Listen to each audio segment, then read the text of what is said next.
we have two speeches today from the external speakers, right?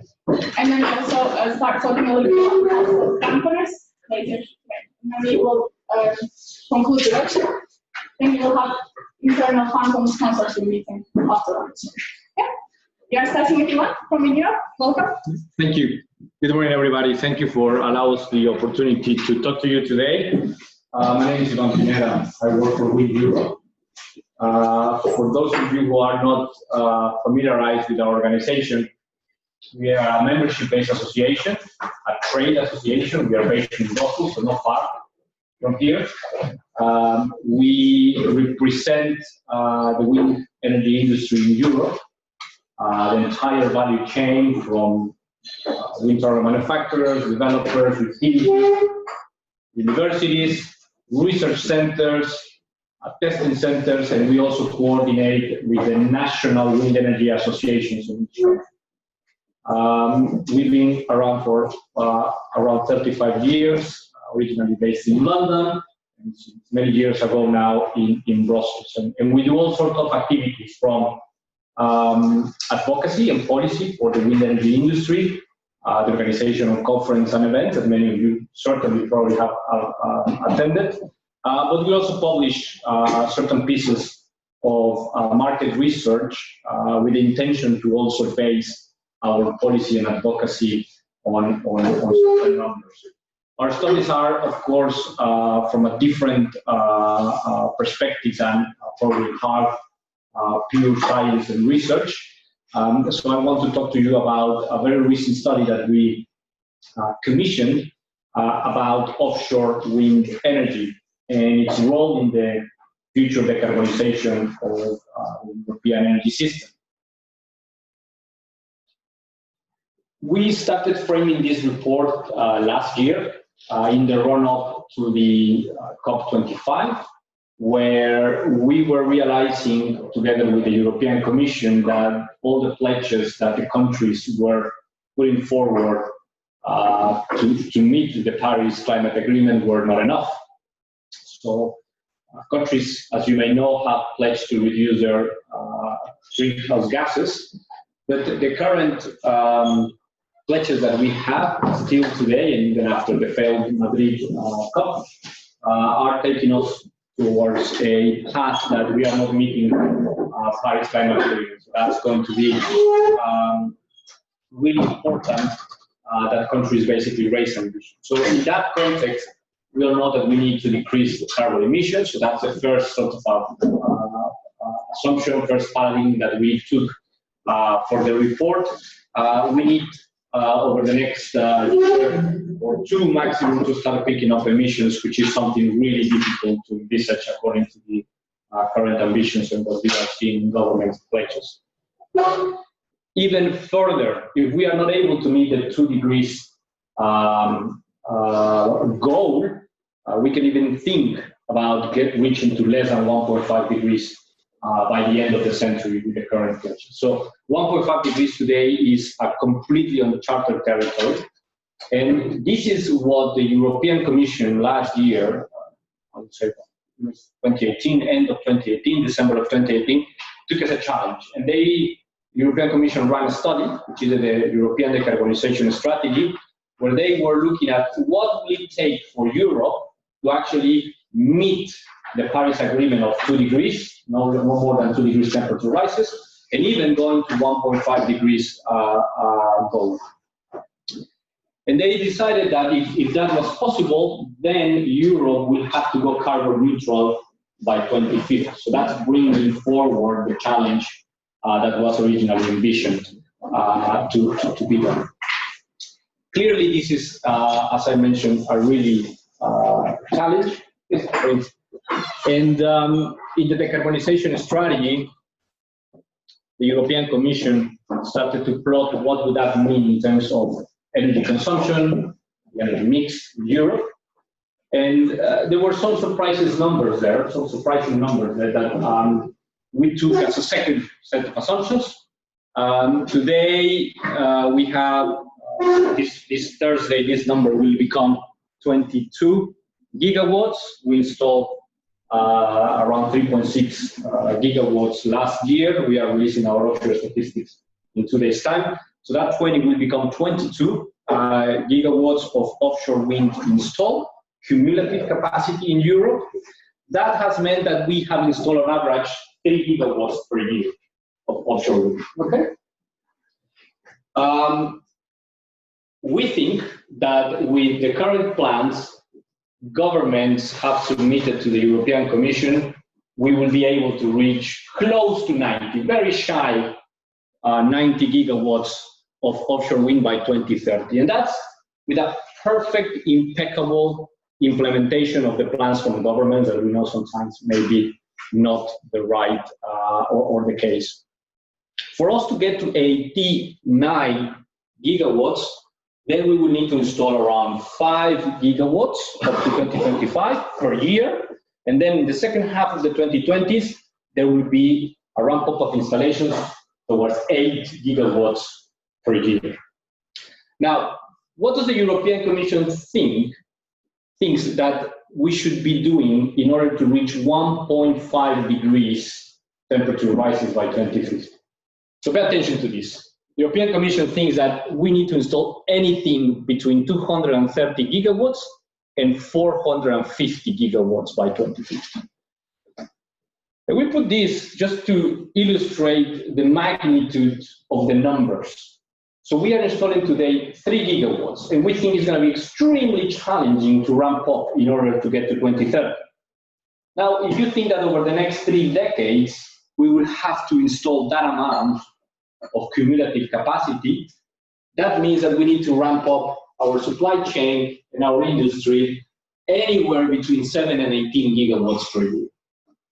So you can imagine the amount of challenges that this will pose for the industry. Is it possible? Can we fit it? Is it really something that we want to do?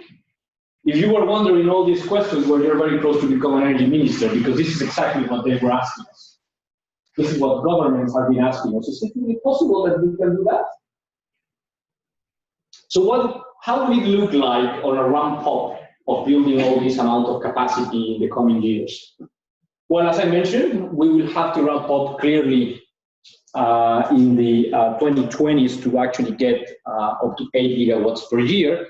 But look at the ramp-up that will need to happen between 2030 and around 2045.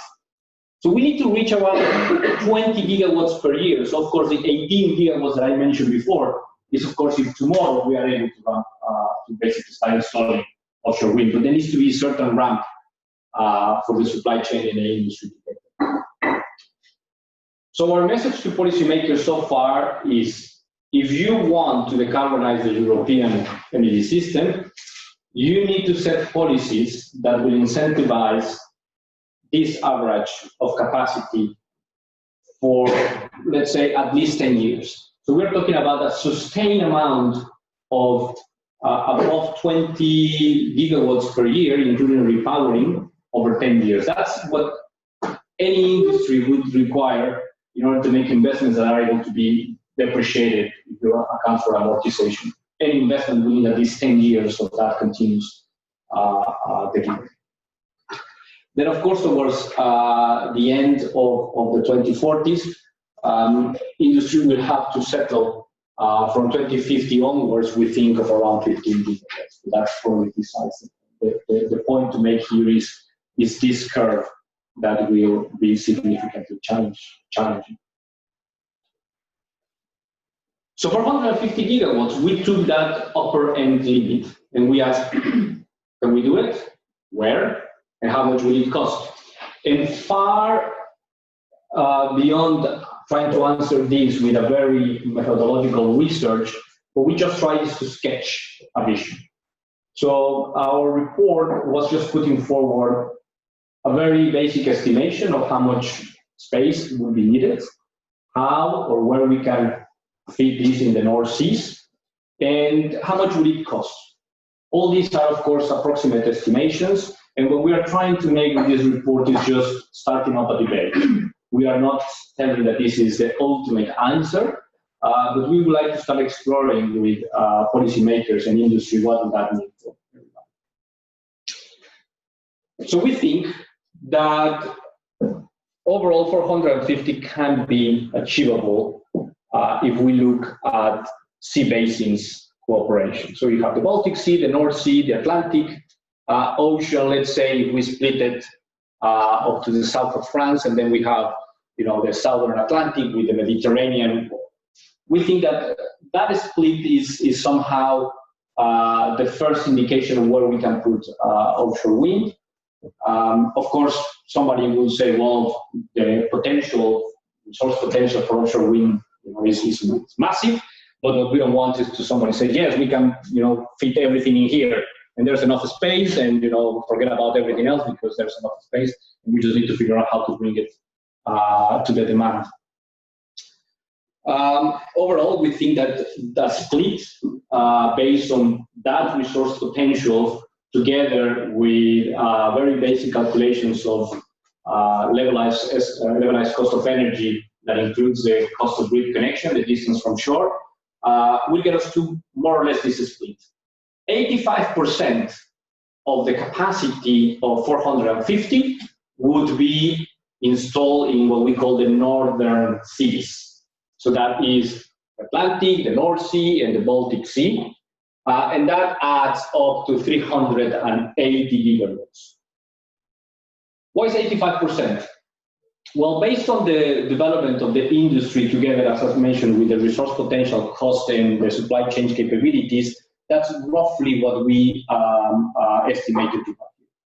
This doesn't mean that the North Sea can have more or less than this amount of gigawatts, and that the Southern European waters cannot have more or less. All this is, of course, dependent on how fast we can ramp up industry, and very much dependent on policies rather than hard foresights.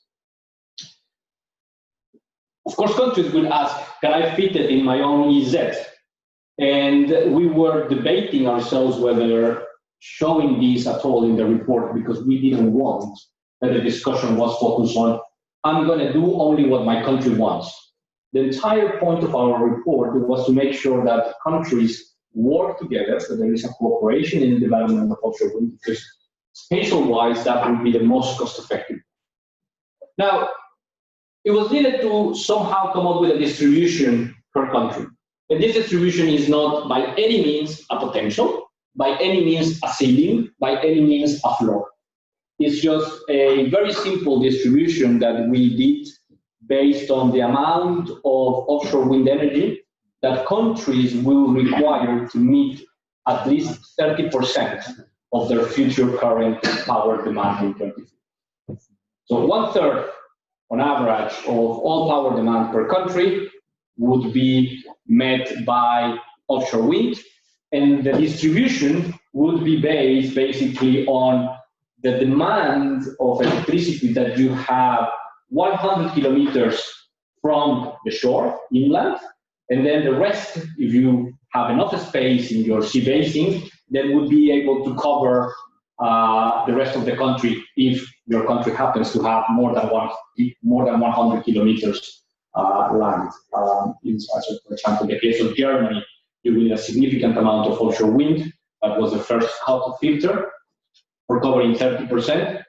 And then we will calculate how much you will need for 100 kilometers inland. And if you still have space, then what will be the potential for exports that you have to other countries and even further inland. It was important for us to take into account all countries, as I mentioned, because there will be a role for developing offshore wind in waters that are 50 meters and above or below that for floating offshore wind particularly. So that will be the case for the Mediterranean. France, for example, we have here, I believe,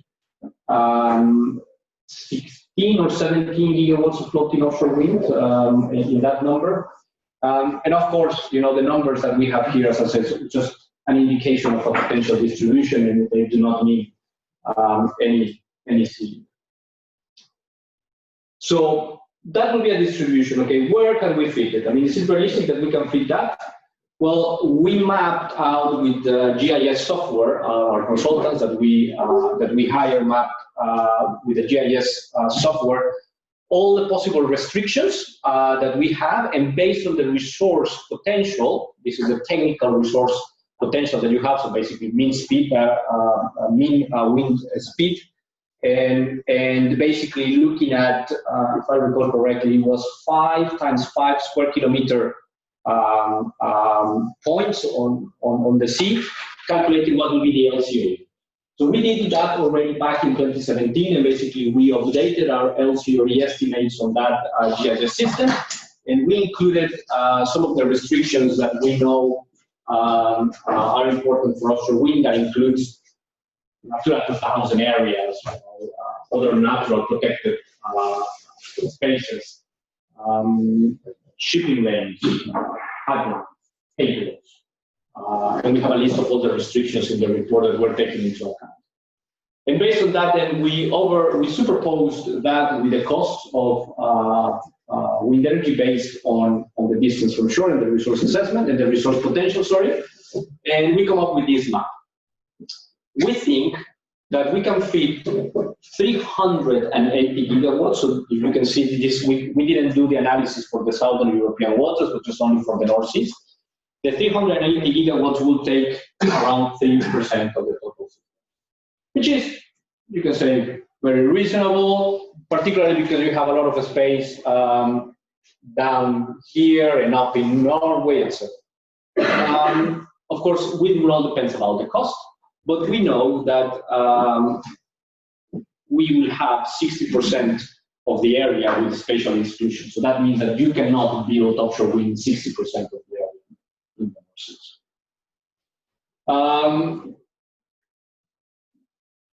When you look at the cost of LCOE, the very, very low cost, these are units are euros per megawatt hour. So the very dark blue is below than 50 euros per megawatt hour in 2050. And you will see that most of the very low LCOE basically is lost when you superpose exclusions. So when you overlap the map of cost and you overlap the map of exclusions, there's a lot of areas that have very low cost LCOE that then you are not able to utilize in the future. Why is that? Well, basically, we took as an assumption that there would be no further development of offshore wind farms, for example, closer to 12 nautical miles, given the fact that people don't like to see in the horizon wind turbines. We know that even today, 30% of the offshore wind farms are actually built within that distance from the shore.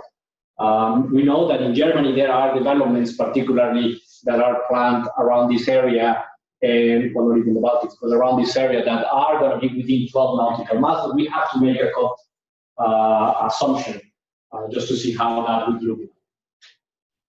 All these costs and all these assumptions basically consider that governments do not do anything in the future towards improving the maritime spatial planning that they have.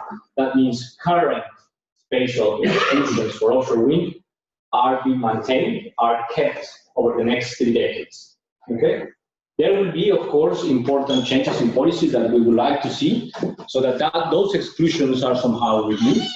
And it's important for us that policymakers and the general public and even our own industry understand that many of these exclusions have a reason to be there. And it's okay that we have exclusions for shipping lanes, of course, and it's okay that we have exclusions for fisheries. And then will be even more important to keep certain exclusions for offshore wind in natural protected areas where the environmental impact assessments show that it is not possible to build offshore wind. What we want is to start that debate. For example, do we really need to have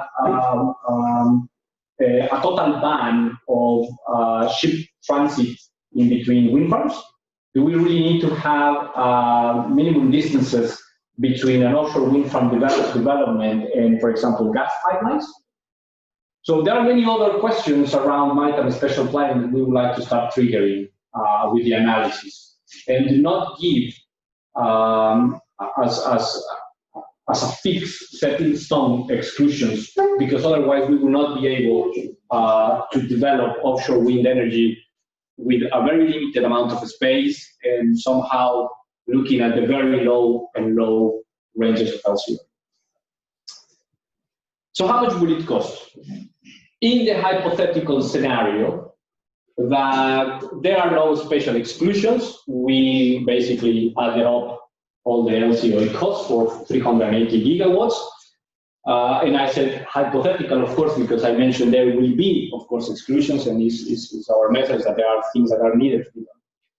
So the 3% is 380 gigawatts of offshore wind in 2050. In that hypothetical scenario, we think we can do 248 gigawatts at very low LCOE, that's less than 50 euros per megawatt hour, with the rest mostly in the low range of LCOE. Just somehow a little bit of the mid range of LCOE. Okay? Now, what will happen if actually we include all these exclusions that I mentioned to you? Well, there will be only availability to do 112 gigawatts at very low LCOE, with 262 gigawatts. Most of the difference between here and here, there is 136 that will go mostly to low LCOE and very little. So the message here is we can still do, with a very good level of affordability, 380 gigawatts with very little space in the North Sea. Now the question for policymakers is, do we really want to continue with the special exclusions that will constrain having a very large amount of very low cost offshore wind in the future? Or do we want to continue with this path where almost 75% or 3/4 of the offshore wind cannot be done at a very low cost? So our response to that is that rather than doing a maritime special planning that divides the sea in very small squares in particular areas for sand extraction, and this area will be for fisheries, and this area will be for shipping, and this area will be for offshore wind, that we do a maritime special planning that considers the multi-uses of the sea. So the industry believes that we can coexist happily with other sea users. So that includes, of course, shipping, fisheries, certain type of fishing that is called the pelagic fishing. Does anybody know what is that? Yeah, pelagic fishing, which is basically not using the technique of throttling, is on the seabed. So basically damaging the seabed for getting the fish, because that poses a risk for the subsea cables. But just only fishing in the middle layers of waters. That can be done, and I think most of the developers will be open to look into that possibility for allowing, for example, fishing in between wind turbines.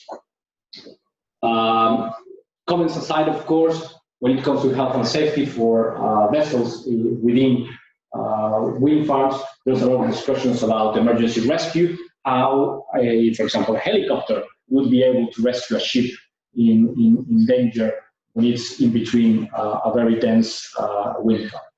But we think that all those technical questions can be overcome with the base of dialogue, and crucially, having a maritime special planning that basically recognizes that there will be multiple uses in the end. So this is something that already is happening in the Netherlands, it's already happening in Belgium, where the governments are looking into sharing the sea space of offshore wind farm with other activities. And we have one example here in Belgium with the aquaculture farms done in offshore wind.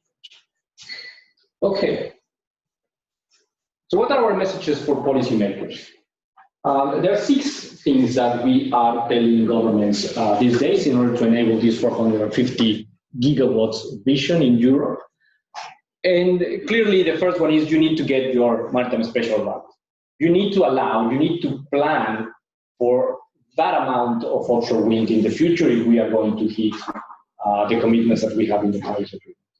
What does it mean getting your maritime special planning right? Well, number one, recognizing offshore wind energy as a genuine user of sea space. The fact that we are the the younger user, the newest user of sea space. That doesn't mean that we need to be putting the planning at the very end. What happens today is that governments basically have already very established economic uses for the sea, and offshore wind is just the last one to arrive. So most of the sea space is already taken by, as I said, many other economic activities. And climate change mitigation, which is what offshore wind is providing to countries, is not recognized as a genuine use of the sea. It is, of course, recognized as an economic activity, but without the weight of ensuring climate change mitigation. So we want authorities to get that right. That includes, of course, training and increasing the amount of personnel that they will need in order to authorize and permitting all these projects. Because we are doing 3 gigawatts today, remember, and we will need 6 times more. So it's not only an effort that the industry will have to do, but we will need the same level of effort from public authorities. So that's the second point. You need to increase the number of people that are working in maritime special planning. You need to increase the number of people that are going to be permitting all these projects in order to get that ramp up of installations in the future. Definitely, we will need to connect these offshore wind farms, and we are in discussions about what will be the best way of connecting them. We cannot feed 450 gigawatts in the way that we are doing it today. One offshore wind farm with one cable, redundancy, and one country. There needs to be a different way of planning this in the future if we are going to elevate 20 times the capacity that we have today. So the grid development needs to consider all these possibilities of having, for example, a cluster of offshore wind farms somewhere connected to a substation that basically is able to send electricity to 2 or more markets. Many other ways of looking into a mesh grid, a future mesh grid in the North Sea needs to be explored. But importantly, all that will be of no use if the onshore grid is also not built. We are not reinforcing, because the amount of power that we are going to be producing offshore is going to be significant.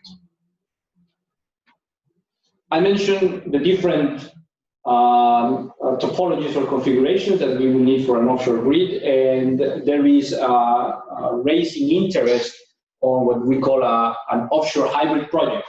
So this is the combination of a generation unit, wind farm basically built offshore, that is connected through an interconnector to 2 or more countries. So rather than just building your cable to one place, you are able to build a cable that serves as an interconnector. That's what they call a hybrid project, because it serves the 2 purposes, generation and trading between 2 different markets. There is no regulatory framework for that. You may know that currently we have unbundling rules that basically separate transmission from generation, and at a national level, even only transmission system operators are allowed to build interconnectors. If that is the case, then additional investments or other participants that would like to invest in these type of projects will be constrained for doing so. And TSOs at the moment, of course, they have their own grid reinforcement and build up of their own connections of offshore wind farms. So we think that it's necessary to have this regulatory framework in place, particularly because we have the electricity regulation has a particular article that says that interconnectors should have 70% of their capacity available at all times for trading. So that means if you have an interconnector between Germany and the Netherlands, that interconnector needs to be available 70% of time so that trade can happen between the 2 countries. If that rule applies then to an offshore hybrid, then basically the business case for an offshore wind farm to develop the interconnector is dead, because it will have to have 70% of the time available interconnection, and the wind farm could then be curtailed if trades between the 2 countries or between the 2 markets basically take place. So we are pushing very hard, clarifying at EU level a regulation for that type of projects. Again, all this is in the spirit that we cannot build 450 gigawatts in the way that we are doing it today. 1 wind farm, 1 cable, one country.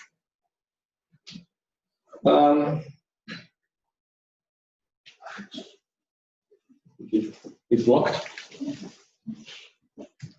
So the next one is, there will be a lot of electricity being produced, not only by offshore wind, but also other renewables.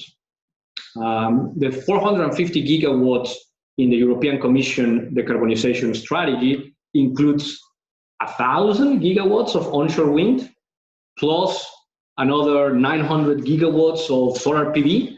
So we're talking tremendous amount of electricity that you wonder, how is that possible that that can be happening? Well, the electrification of transport and heating and industrial processes are the answer to that. We have 24% of the final energy consumption that we have is electricity today. We will need to double that. We will need to increase to at least 50% by 2050 if we want to decarbonize using the electricity sector as means for reducing greenhouse gas emissions. So that means integrating more and more end users into electricity. Transport is 94% fossil fuel based today, particularly light duty transport. But we see that in the next 3 decades, more and more uses of electricity in transportation would be needed. The other 44%, I think, of the end energy use is about heating. So more and more use of heat pumps, or not only in individual households and industries and commercial buildings, but also in district heating networks, could be a solution also to reduce the amount of, for example, gas that we have today as demand. Electrification is extremely important. It's an enabler, of course.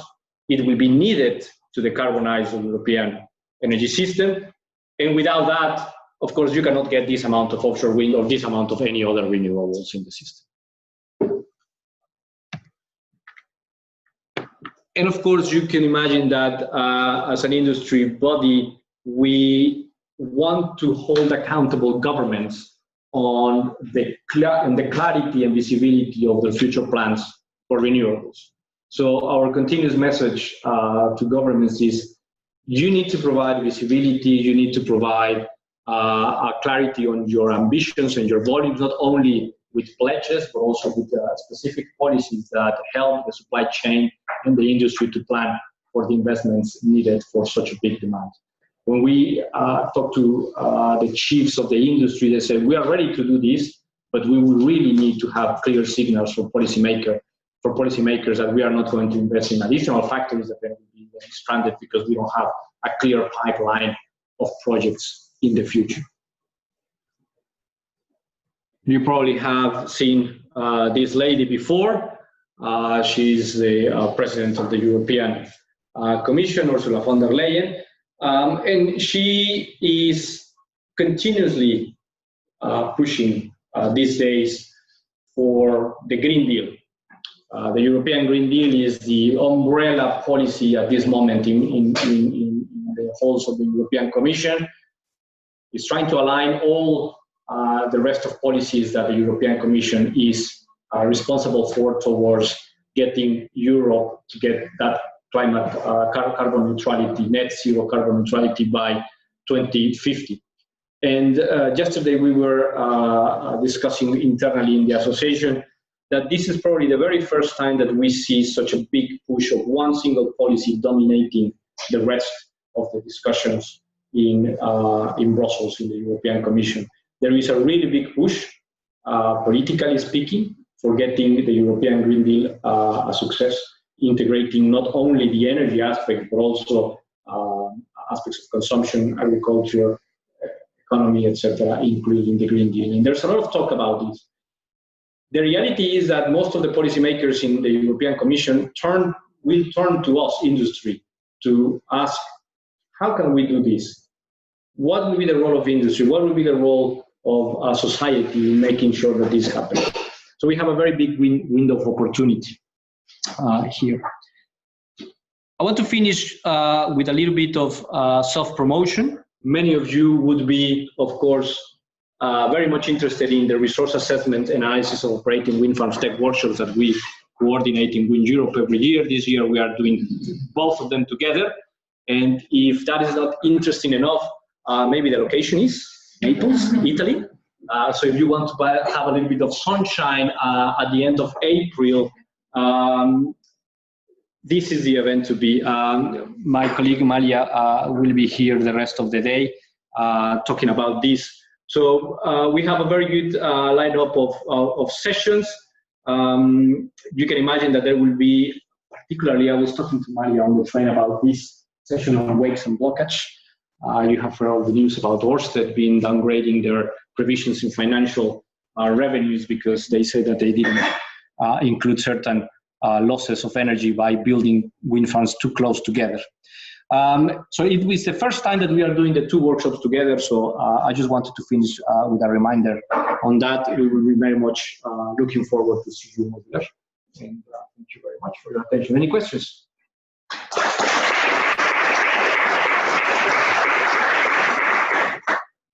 Okay. Ladies first, if we go in the back like this.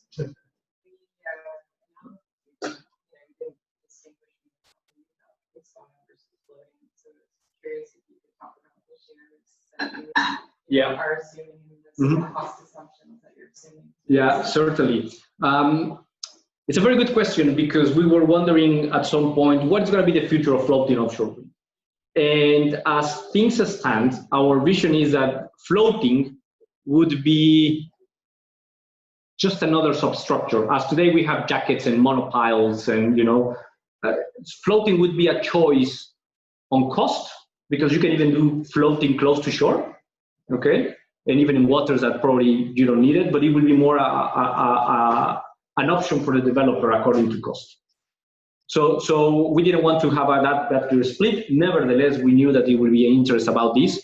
So in our report, per country and per area, we divided the area needed below 50 meters depth and the area needed for installing above 50 meters depth.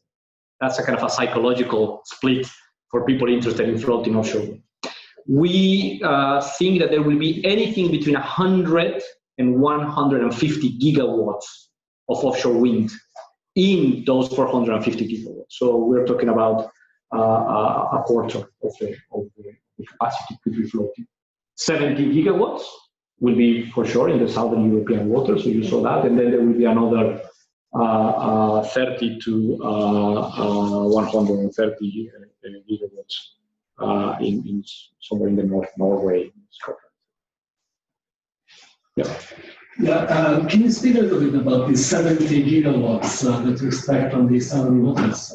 Because I guess the cost will be very different than in the north, and even more than that, I think I don't see any policy or willingness to develop the Mediterranean at all. So I think I see it as a I know. It was a very clear methodological decision that we did. At the moment, we didn't have enough data for actually looking into the GIS mapping of costs for the Mediterranean. This is something that the industry is asking us to do. We are thinking about developing the same study, but then for the Mediterranean. The only country that we know that has a policy for floating is France. That they have clearly delimited the options that they are going to have. We are going to see one. 2021. We have the first commercial floating auction next year, and then they will be doing 2 more, I think, from that year on to 2024. It's not clear whether the additional auctions that they have planned between 2024 and 2030 will have a specific technology-specific component for floating, but the expectation is that they will. Okay, so that's the only country that basically is doing. Well, Spain, actually, to be fair, the Canary Islands are looking into developing a floating offshore wind too. They are developing a testing center in the Canary Islands. We've heard also interest from the Greek government to start up also floating offshore wind. The concern here is that many of these governments think that they can get a very low-cost floating offshore wind immediately in their first auction. Okay, let's let's hope that our colleagues in Norway and our colleagues in Scotland develop the technology. And then the very first option that we do is going to be like at prices that are similar to bottom fish. And we are trying to work with them to show them how a curve of cost reduction could look like, and it's not easy. There was one here, and then one there. Yeah, you mentioned the conference coming up in Naples. WindEurope organizes very good conferences, and also very valuable. Is WindEurope giving any thought to reducing the carbon footprint of these conferences? It's a very good option. I don't know how long it will take to get by train from Belgium to Naples.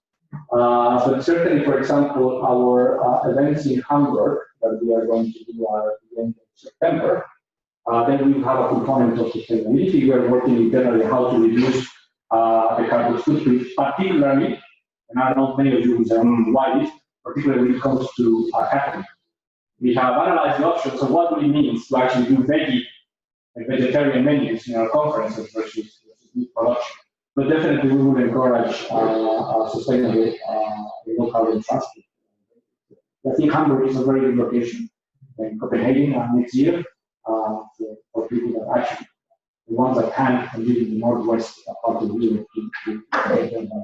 Will you actively encourage that? Yes, we will be actively encouraging that. I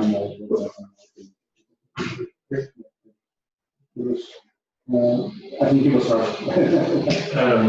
one of the 6 points on the to-do list was to accelerate the offshore grid development. Maybe I'm a bit pessimistic, but is it accelerate or is it restart? Because at least recently I haven't heard anything. Is there something going on still, or? We have a point. Not sure. You have a point. We have built less grids in the decades between the 2000s, 2010, and then now to 2020, the grids that were built in the 80s. We recently did an analysis of investments in grid development. 60s and 70s were big, 80s were maintained, 90s were down, 2000s collapsed. So from the point of view of the third package liberalization of energy, we saw a direct consequence of removing that vertical integration of companies to a more market-driven. Our point about stressing the acceleration, it is a double. It has a double purpose, of course. It is ensuring that the planning is done faster, because today the planning can take 10 years to get the power running. And at the European level, with our colleagues in ENGIE, which is the association that coordinates with development, also is very cumbersome. They have this process that is called the 10-year development network plan, that is more delayed than anything else in the world. They have PCIs, like projects of common interest that are supposed to be those projects that will have a fast-track permitting, for example, to build. I think ACER, which is a European Agency for Cooperation and Regulation, has estimated that those projects that are supposed to have a fast-track permit takes between 4 and 20 years to build. So imagine if those are the ones that are fast-tracked. I don't want to know what are the. So our point is really the TSOs and governments, we need to work together to actually accelerate that permitting, because we can have the investments, but things are not happening. There was one here, and then we go back. Yes. 3 little things from my side. We've shown that the range of LCOEs that are needed for the countries potential. Have you done the math behind it? So what is the overall investment number of getting 450? Yes, they are in the report, but I don't have it on top of my head. So I've done a calculation roughly without any discount effects. It would be 500 billion roughly. I think you might not be wrong, because when you divide it per year, so we were thinking something about 45 45 billion or 40 billion per year that are needed investments for both generation and transmission. And I think that's the number that we can use. Let's guess. Is there any plan going to the politicians saying, okay, this is doable, that's the first step, but then the question is it payable? Are there any suggestions on your side with regard to, okay, where's the money coming from, and or is this another project? It's a separate question and a separate answer in itself. Surprisingly, when we speak with possible investors and the financing community, they tell us we have money, but we don't have these projects. So there is plenty of capital out there, according to financiers, to invest. And we've been already more than 5 years with very low interest rates in the economy worldwide. And they say we want assets and we want investment that actually can deliver a certain amount of return than paying German bonds, German government for negative interest rates, because that's what they are charging them to get their money. So pension funds, for example, or many other asset investors, they are managing trillions. They say we have money, but we don't have projects. That's generally true, but nowadays even pension funds, they will have a business model behind. Absolutely. They're not right. Okay, the second thing is in the Netherlands, you show that there's, or you believe that 60 gigawatts is possible. Mm. So we also had a deeper look into the Netherlands, and when we do the long-term forecast with even 10 gigawatts, we see how this market is collapsing due to grid constraints and curtailment and cannibalization. Is this also something you need to tell? I think I expect you to tell the politician. So I think 60 gigawatt means roughly 270 terawatt hours of production. With a country that has a total consumption of currently 110. So you see the mismatch, and then we're coming back to what is happening with the grid. So this is one of the biggest projects on Earth, I think. But are you talking about these specifics as well as the politician? There's been a concern about exactly that. What is going to happen if, for example, my demand is so low that the amount of capacity that we are looking here is high. We haven't modeled that. We haven't done any market modeling on that. And here is the assumptions that we did behind the split per countries, as I mentioned.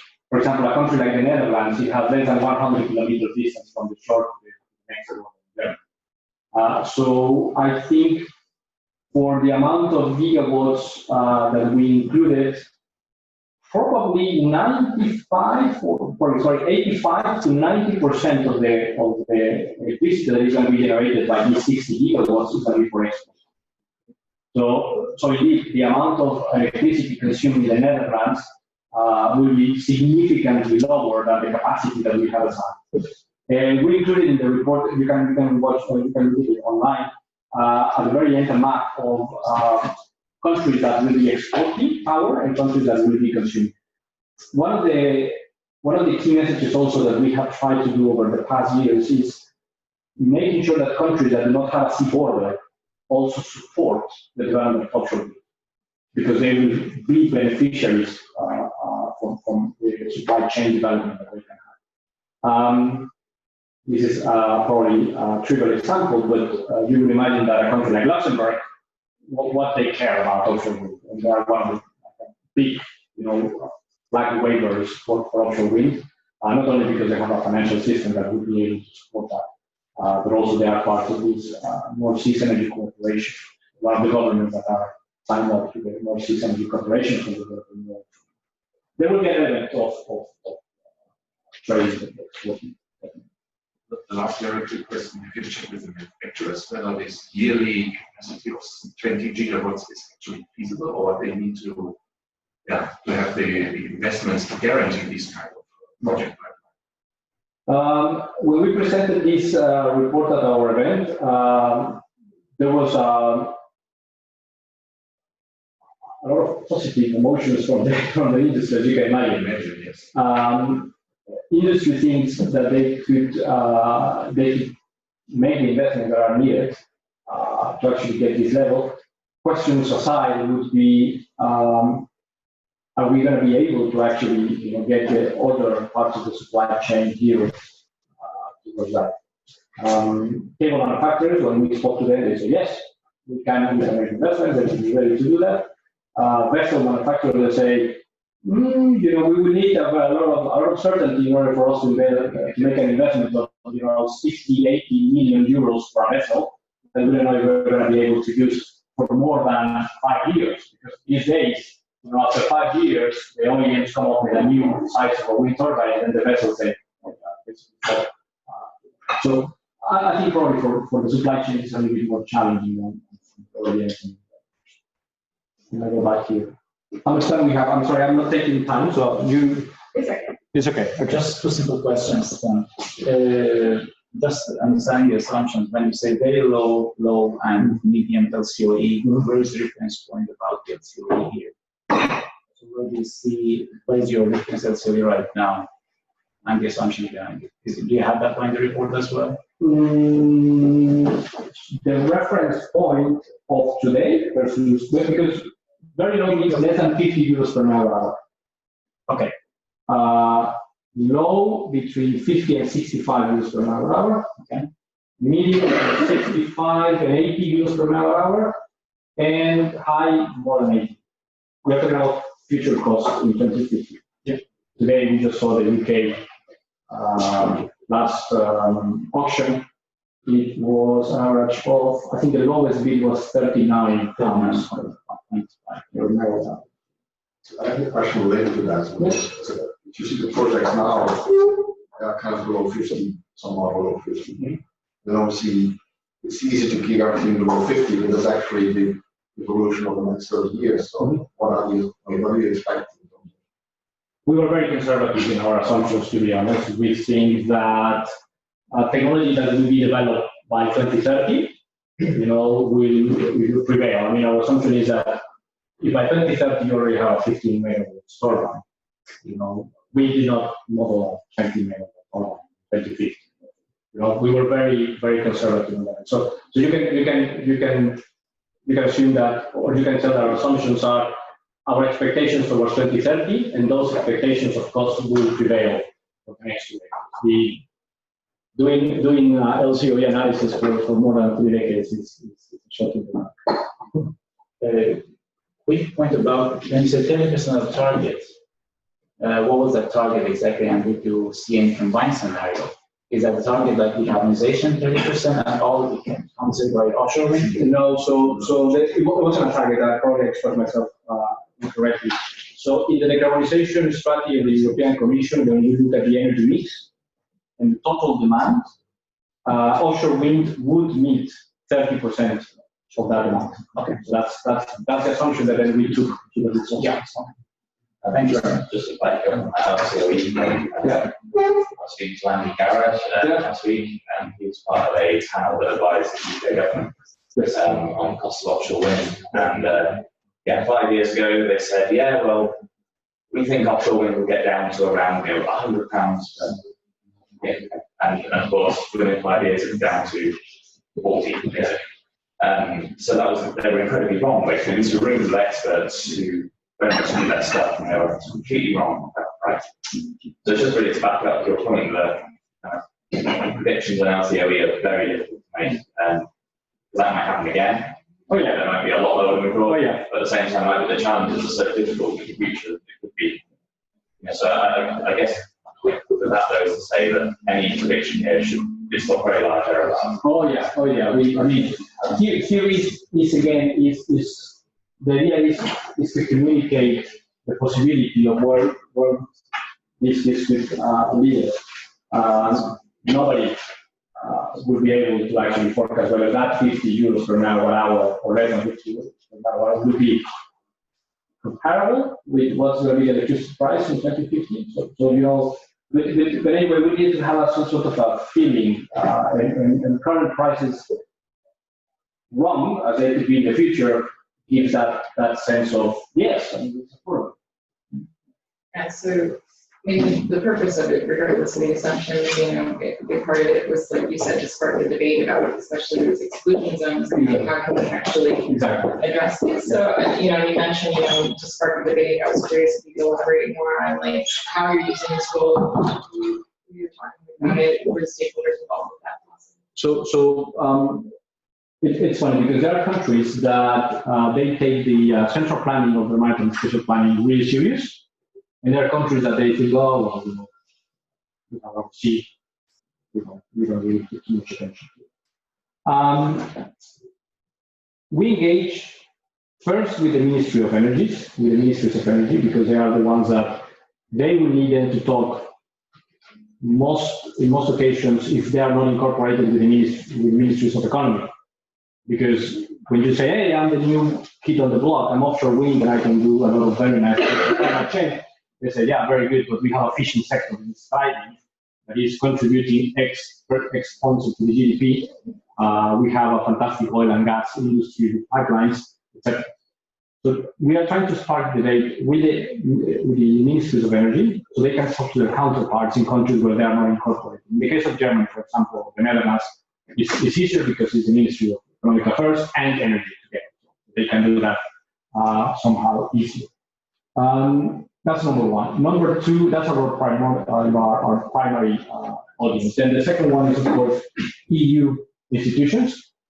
We speak with the Director of Environment and Oceans, it's renamed now, DigiMare, what they call it. So now it's a new director that incorporates environment and oceans in one single one, because they are the responsible to actually do the directives for maritime spatial plans. There is a directive that was set in place that tells member states every 6 years you are responsible to come up with a plan about how you are splitting your economic area, the E-zone, for the uses of the sea. And you need to take into account usage. We think 6 years planning is too short term. Okay? We would like to see maritime spatial planning to be done on a longer term, and of course considering the impact of climate change. We are working with the European institutions to try to address that and to help us to also deal with other sectors within the spectrum of spatial planning. An important one is the military and the ministries of defense. We normally don't speak to them, but we are engaging more and more because there are large swaths of sea that we cannot utilize for offshore wind for military purposes. They are reserved for the military. And they're starting to engage with us in the sense that they see that the wind turbines, in the case of Leuven, for example, could be helpful to serve a purpose for example, surveillance. So the Belgian army, the Belgian Navy, is now talking to some of the developers and say, hey, I am responsible to take care of your wind turbines out there in the sea, but I have absolutely no resources to lay down a fiber cable or antenna. Able to look at this. Can we get access to your systems? Can we set up something that benefits mutually the protection of the wind turbines as well as the surveillance duties that the Navy has? In some other areas, actually, the Army is responsible for emergency rescue. So they have to collaborate, for example, with the operation and maintenance providers and with the developers, so that they understand what is the space that they need for ships and helicopters for actually taking.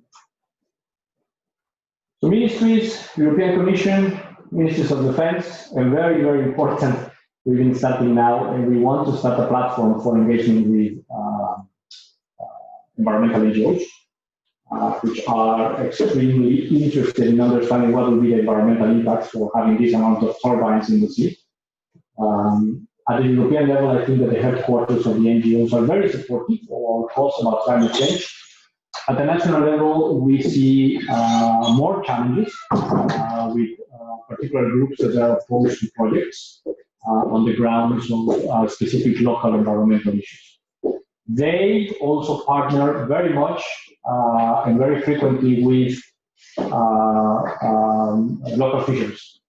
And what we call the artisanal fishermen, those ones that they don't have possibility to go further from shore and spend 3-4 days at sea and going for a larger banks of fish, they find that if we are developing a lot of offshore wind nearby their waters that they use for fishing, that will endanger their economic activity. So we are trying to get them on board with possible strategies to allow them to keep continuing their activities once the operation, once the agreement is in operation. The reconstruction is quite far. Okay. Thank you. Right. Thank you.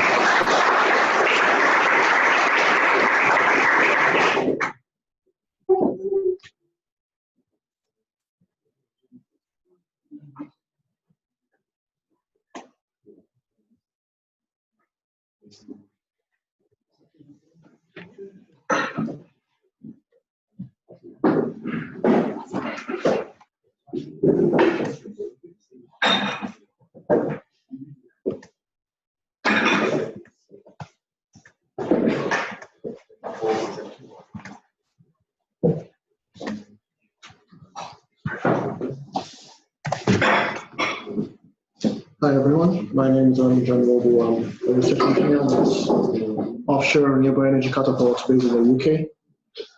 So this is a bit different from the previous presentation.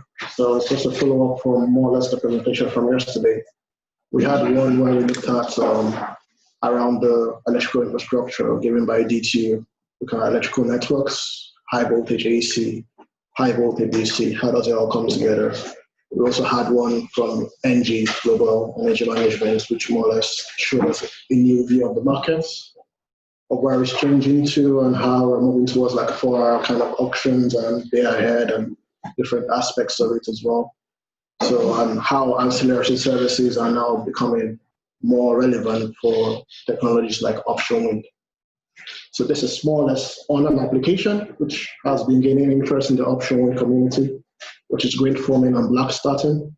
So I'm just going to give an overview of basically what black start is for some of us who already know what it is, and those of us who are from different kind of disciplines like mechanical or already understand a bit about what we talk about black starting and electrical terms as well.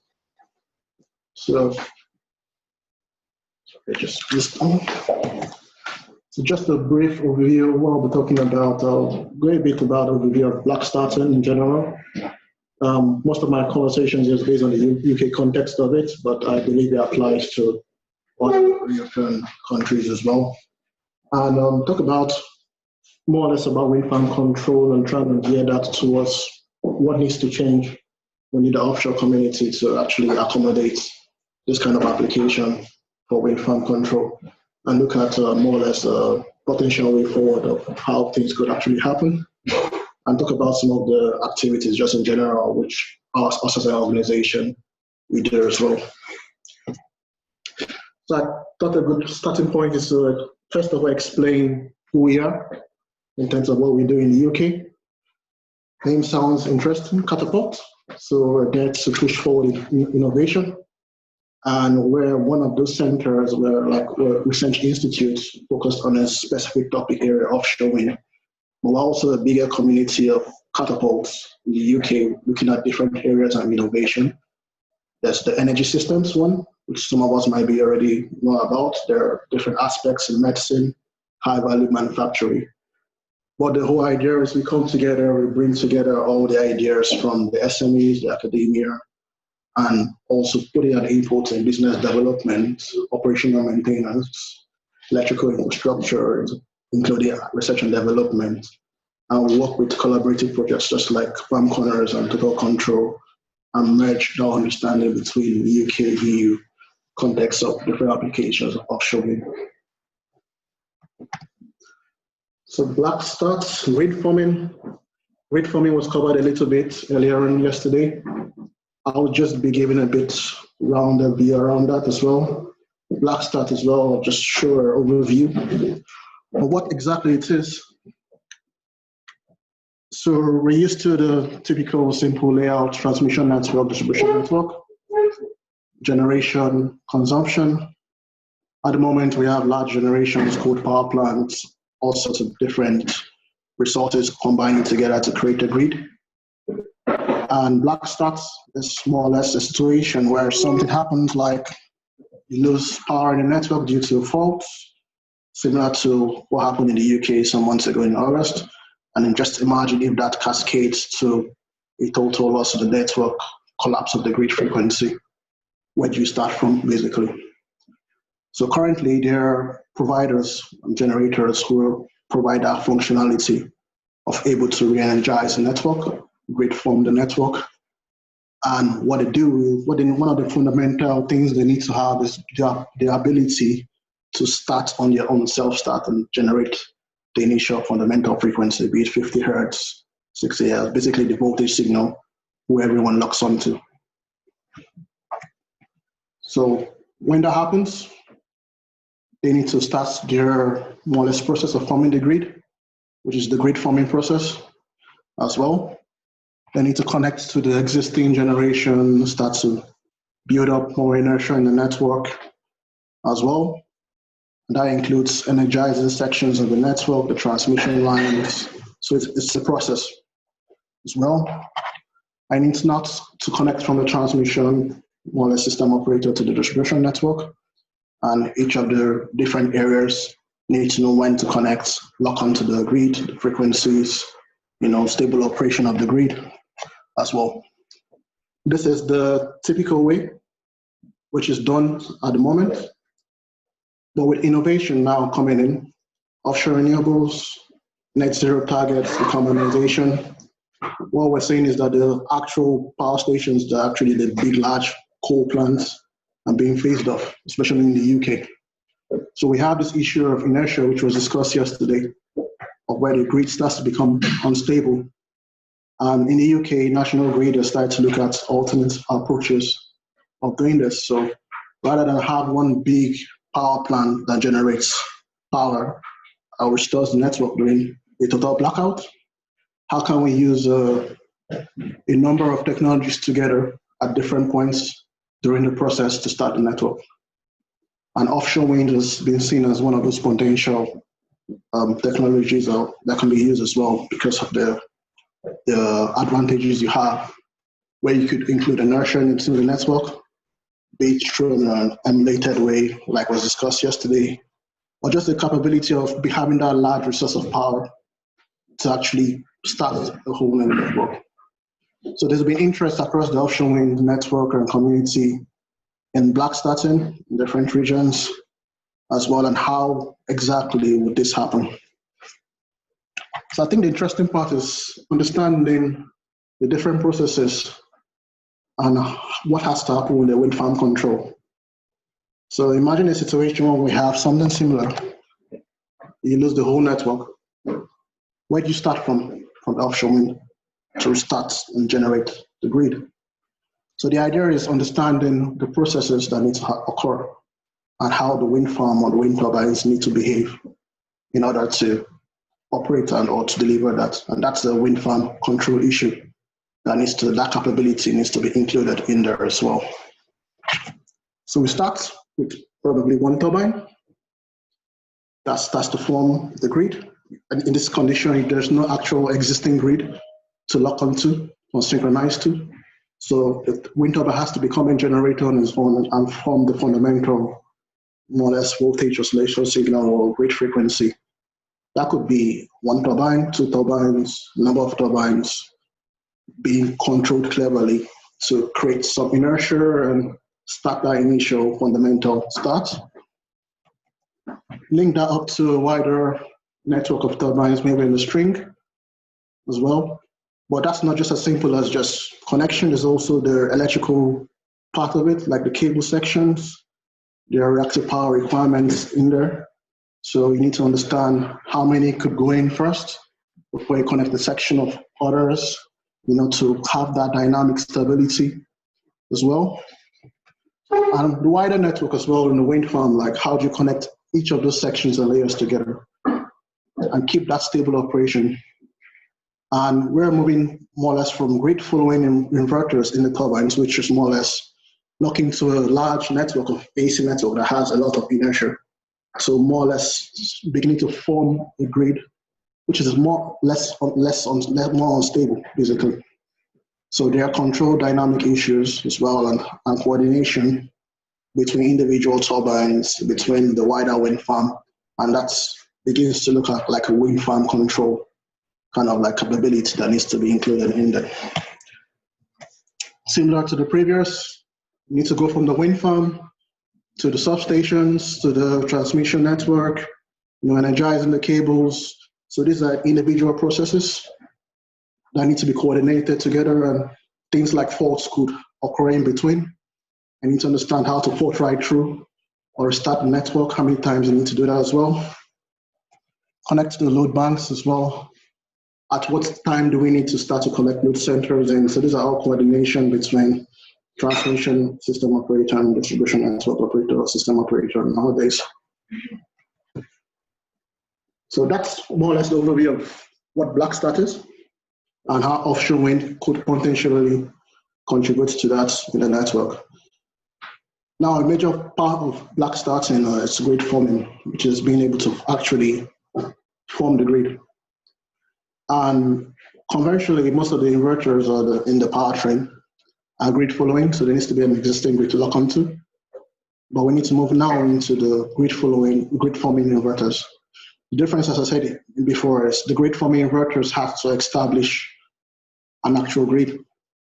And most of this are done through frequency-based control. And when you look at control methodologies, once you just focus more on frequency, you have less reliance on phase. And if you're looking at cable sections and energization, you might need to consider what the phases of each of those turbines coming together contribute towards the stability. So there is maybe the future might be a bit of grid following plus grid forming inverters. So you might need to establish the grid on the offshore side, maybe with a number of grid following inverters, and allow the grid following, allow grid forming ones, allow the grid following ones to basically lock onto those signals as well. So, but the major difference between the forming and all is in simplicity, the following ones have more inertia and more stability compared to the grid forming one, basically, and that's the following ones are more or less based on the conventional voltage PQ control as well in there. So summary of advantages that you get from grid forming, you have frequency support. You can now start to include those black start capability in there. You know, you can have connection with grids, especially if you're looking at the isolated island or network that doesn't have to do anything. You can start to form your own grid, maybe in a localized island or islanded zone as well. And some of the challenges is when you're in the grid forming process, you need to self-start. So there needs to be some sort of energy storage technology there that allows you to basically provide that energy, auxiliary power for your turbines and all. And in the process, you need to be available to do that for a long period of time. So there's a question of what storage technology should be there, be it batteries, be it whatever alternative source. Do we just rely on the existing generator sets? Or how could innovation basically be put into that area to make it much better to handle? And these are some of the other challenges in terms of when a fault occurs during that process, because you're more or less based on frequency control, you might not be able to reliably detect the fault. So that creates more or less a question of how the best way to basically form the grid as well. So I just wanted to give an overview of where black start is at the moment. Mostly this is more or less the UK concept and what the requirements are to understand what technologies need to do to actually deliver this service. So the existing requirements is you need to be able to start up independently. You need to be able to self-start. You need to be able to energize different sections of the network, which I've explained earlier. We need to be able to also analyze taking blocks of loads at very high megawatts, basically demand as well, and be able to sustain it in the UK at the moment for about 3 to 7 days. So that is a really, really large amount of time that needs to be basically operational.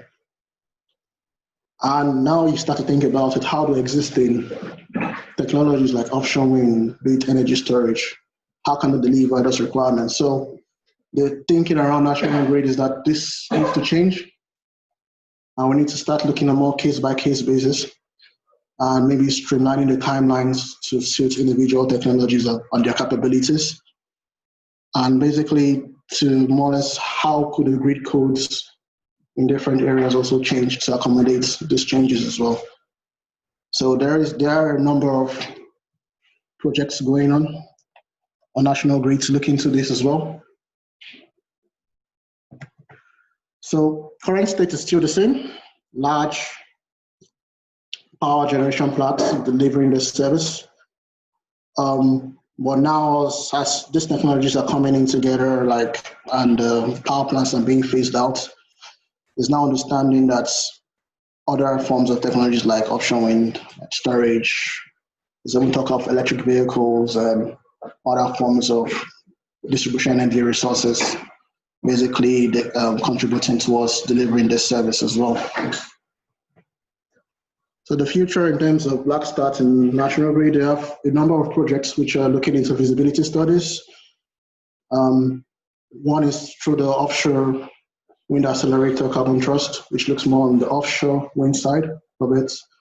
There are a number of studies consulted out by National Grid that there's a report now which summarizes how non-traditional technologies also can contribute towards the future of that process as well.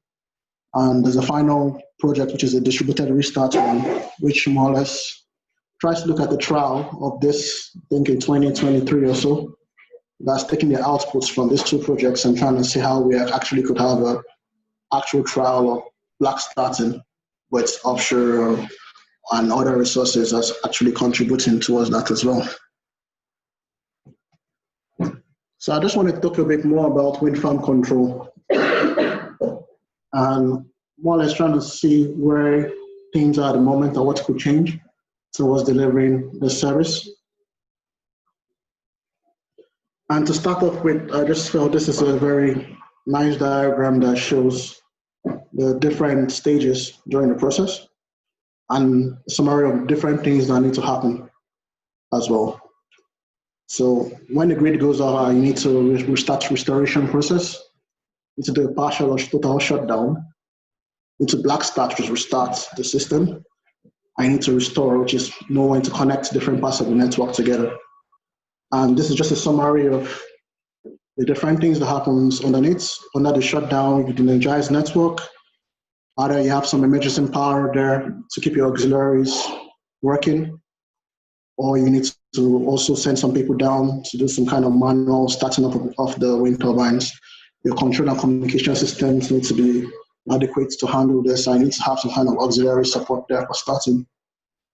On the black starting stage, you need to self-start, grid form, energize the network, understand how you connect your loads together, understand the reactive power requirements, also still frequency control, and keeping it locked to the frequency deviations based on the grid codes, and understanding the availability as well of what your wind farm can actually generate as power to deliver to the network, forecasting as well in there. And final restoration is just trying to understand how to bring all the different parts of the networks together in there. So in terms of the control aspects of where at the moment the capability of wind farm control is, in the shutdown stages, there is a way to basically power down wind turbines and basically shut them down. So there are existing capabilities in the energization of the wind farm. There is some wind turbine platforms that have some kind of emergency power in them. There's resources that people can go in, there are control systems in there. But I think the major thing shift here is basically the requirement of the amount of time that you need to be available, which is 3 to 7 days. What energy source would basically provide that? And that calls for some kind of storage, be it energy storage, batteries, be it some other form of storage, which needs to be included somewhere within that process. Or change in legislation to more or less relax the requirements in terms of time and understand how this could happen. So in terms of the capability of the wind farm control, you could probably do most of these processes in the stage. In the black starting stage, I think is where some innovation needs to change. Self-starting requires some storage to power the auxiliaries. Grid forming, the inverters need to change from grid following to grid forming inverters. That could be done through alterations within the control of the power electronics and the inverters as well of doing that. You need to understand a bit more of how your control will adapt to energizing the network. What sections needs to come in first? What modifications needs to be made in your wind farm control to do that? How do you control the reactive power requirements of those cable sections between your turbines as well? You need to understand how much block loads your wind farm could handle, and how do you coordinate that with the wind farm controller as well, and the TSO requirements and the grid codes. How does that formulate into wind farm control? Frequency control, we're doing some work on that in projects like total control. How do you close the loop to make sure there is that balance between the power that can be generated from the wind farm and the power that is requested from the TSO? Availability and reliability is another interesting one because wind is an intermittent resource. So forecasting, understanding how much the wind farm could generate, or knowing if there's a neighbor wind farm across which would use to combine the two together, and understanding clever ways, be it through AI or whatever tools, and how it embeds into your wind farm controller, pricing, revenue, everything around that as well. Restoration process, I think, is more or less coordination of your wind farm with the wider TSO communications as well, which probably are existing in this nature, but what modifications need to change from the wind farm control aspect in regards to that. So the main thing is happening there is, when are you ready to join the island? Is there a fault that occurs? How do you recover from it? What sort of control modifications need to happen in there as well? How will your technology perform as well? So is there some coordination between the offshore wind and maybe some local generation and some solar generation, and they all work in some kind of cooperative efforts to restore the network, and when one fails, the other comes in? So what kind of framework would they need to be developed around that as well? This I put in just to emphasize that it's not just a control issue in terms of the control signals, but also in integration as well.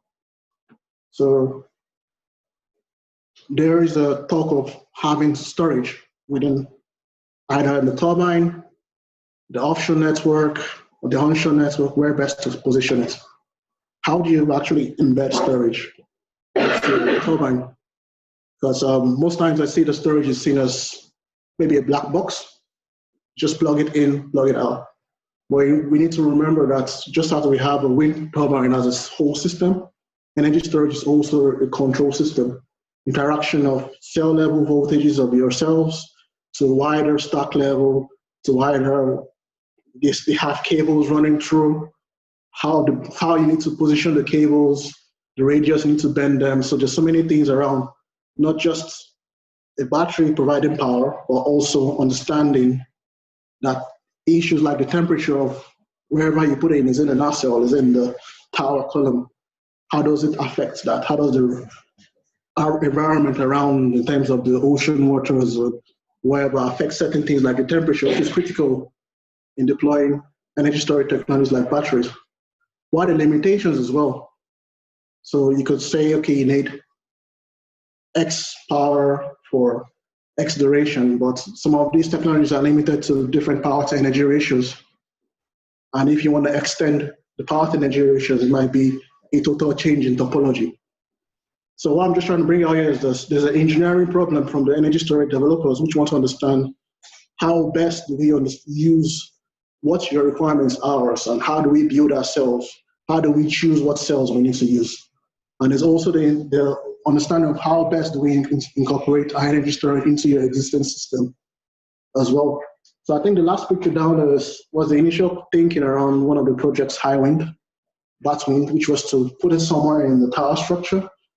Well, for some reasons, which I'm not sure about, that was changed. So I'm just thinking that could be engineering concerns. It could just be fire or whatever could happen, health and safety, or some other issues. Another thing I wanted to talk about is the different layers of control that needs to change. So in the black starting, the controller needs to be able to black start. There need to be new modes in there. Islanded modes of generation, coordination of how that works with each turbine, starting the next turbine. So there needs to maybe some inter-turbine relations or through a black start, higher level of control, interact with who is ready to go at what time, at what frequency are you ready to lock in, and all that. When we include an energy storage controller in there, it's a control system on its own. And you need to understand what the state of health is, what the state of charge is, what temperature the cells are, what available power it could deliver to you, when it's ready to go, when it needs some maintenance. So there needs to be some coordination, not just of the wind turbine controller, but also with the energy storage controller. And that could either be on the wind farm control level or the individual turbine level as well. So these are more or less things we wonder about. What do you need to change in terms of the powertrain to accommodate this sort of application, which is interesting? And how would you embed some sort of storage in there? And one way or the other, the market is already evolving to allow ancillary services like this to be provided. So there needs to be a pushing innovation to look at certain aspects of this as well. So potential way forward, more or less just looking at summary from National Grid or where things are, and more or less just focusing on saying that the things that are available, the processes or the principles are already there to make this to work. But there needs to be more cooperative efforts in deploying them and actually getting them to do so.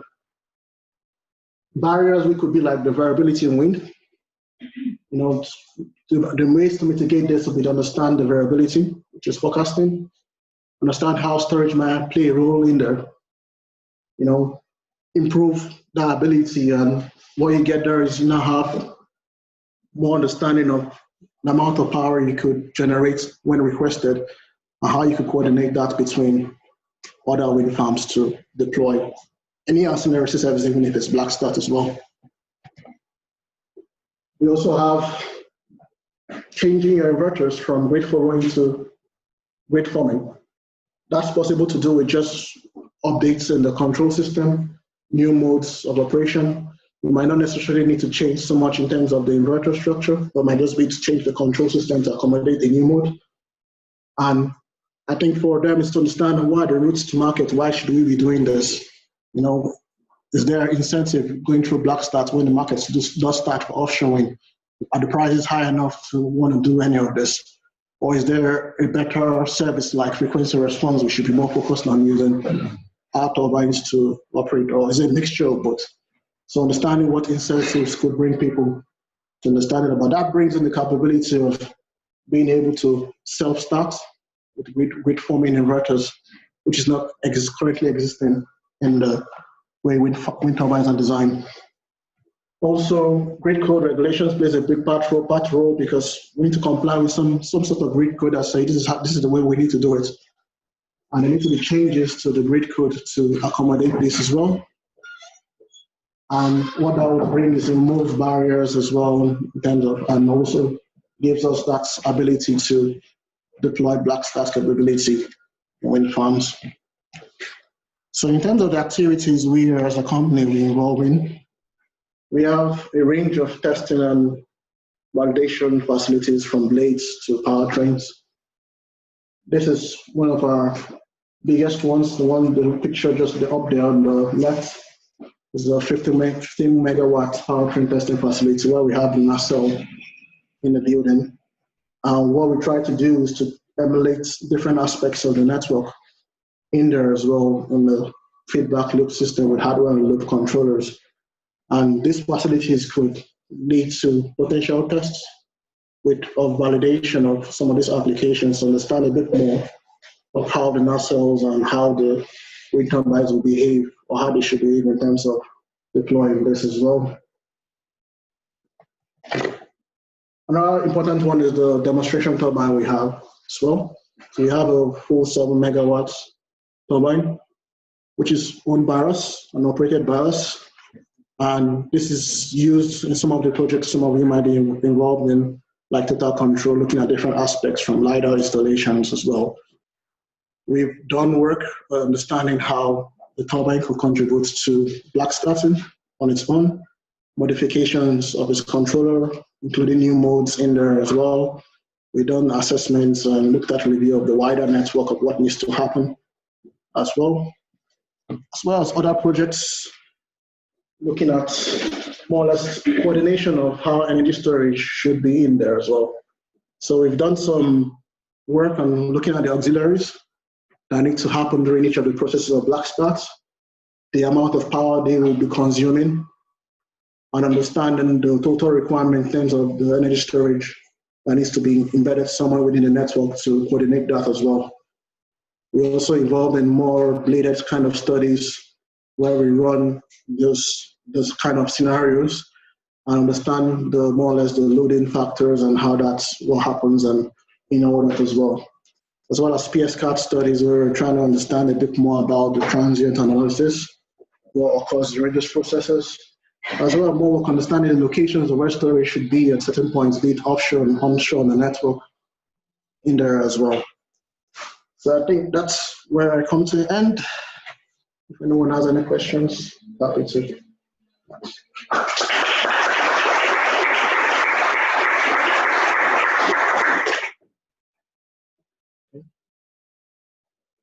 Please excuse the naive point of view. I'm trying to understand what are the requirements from the aeromechanical point of view, not the electrical point of view. On the turbine controller and the farm controller. So from your presentation, I understand there are certainly issues related to integration of turbines with battery storage and the way you control both together. Yes. But in addition to this, all the rest that you talked about, isn't it mostly on the electrical side? So I haven't seen any extra requirements on the way we have to design the turbines and the way we have to control the turbines. Am I wrong? So my understanding, I'm not so much from the mechanical background, but my understanding... That's the value of this work, to try to understand where are the requirements, because I have the impression that some weak links, but the two things are widely kind of isolated in terms of requirements, capabilities, timescales, everything. Am I wrong, or am I missing something in this? My understanding would be, if I look, I'll talk more from an electrical point of view, and my view of mechanical might not be what it is, but my understanding would be within those processes of having to de-energize, black start, and restore. On the electrical side, I've mostly covered what needs to happen. My thinking would be on the mechanical side, what needs to happen, if we're going to pitch the blades to 90 and pitch it back within a number of seconds, how does that affect the mechanical structure, the loading, and all that? So is it possible to do? Are there any limitations? Because the limitations in my thinking would be the power you can extract at the end of it all from the mechanical powertrain to the electrical powertrain.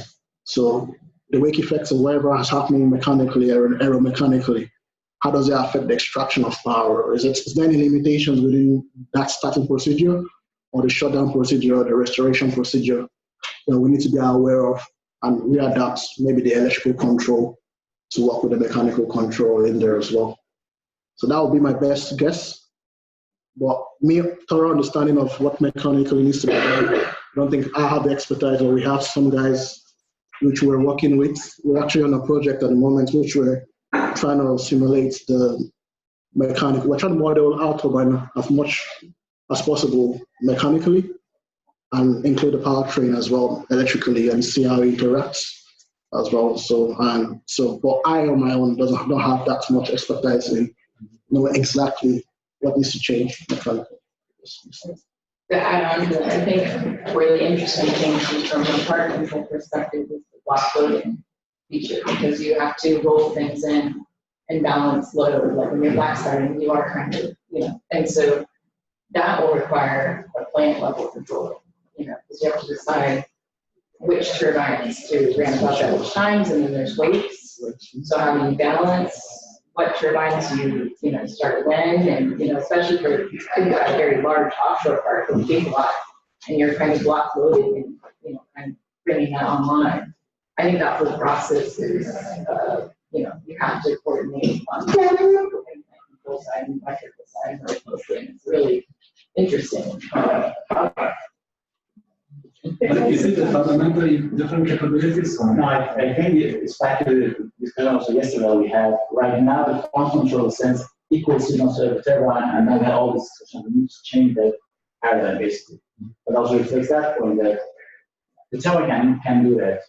It's a matter of control right now is designed of not doing that. Because it was never required, because all the system inertia is so big that we can just connect to the system and the system drags us with it. But now if you're going to change it the other way around, have the black start, then we need to create the grid and then make sure that we can provide this service as well.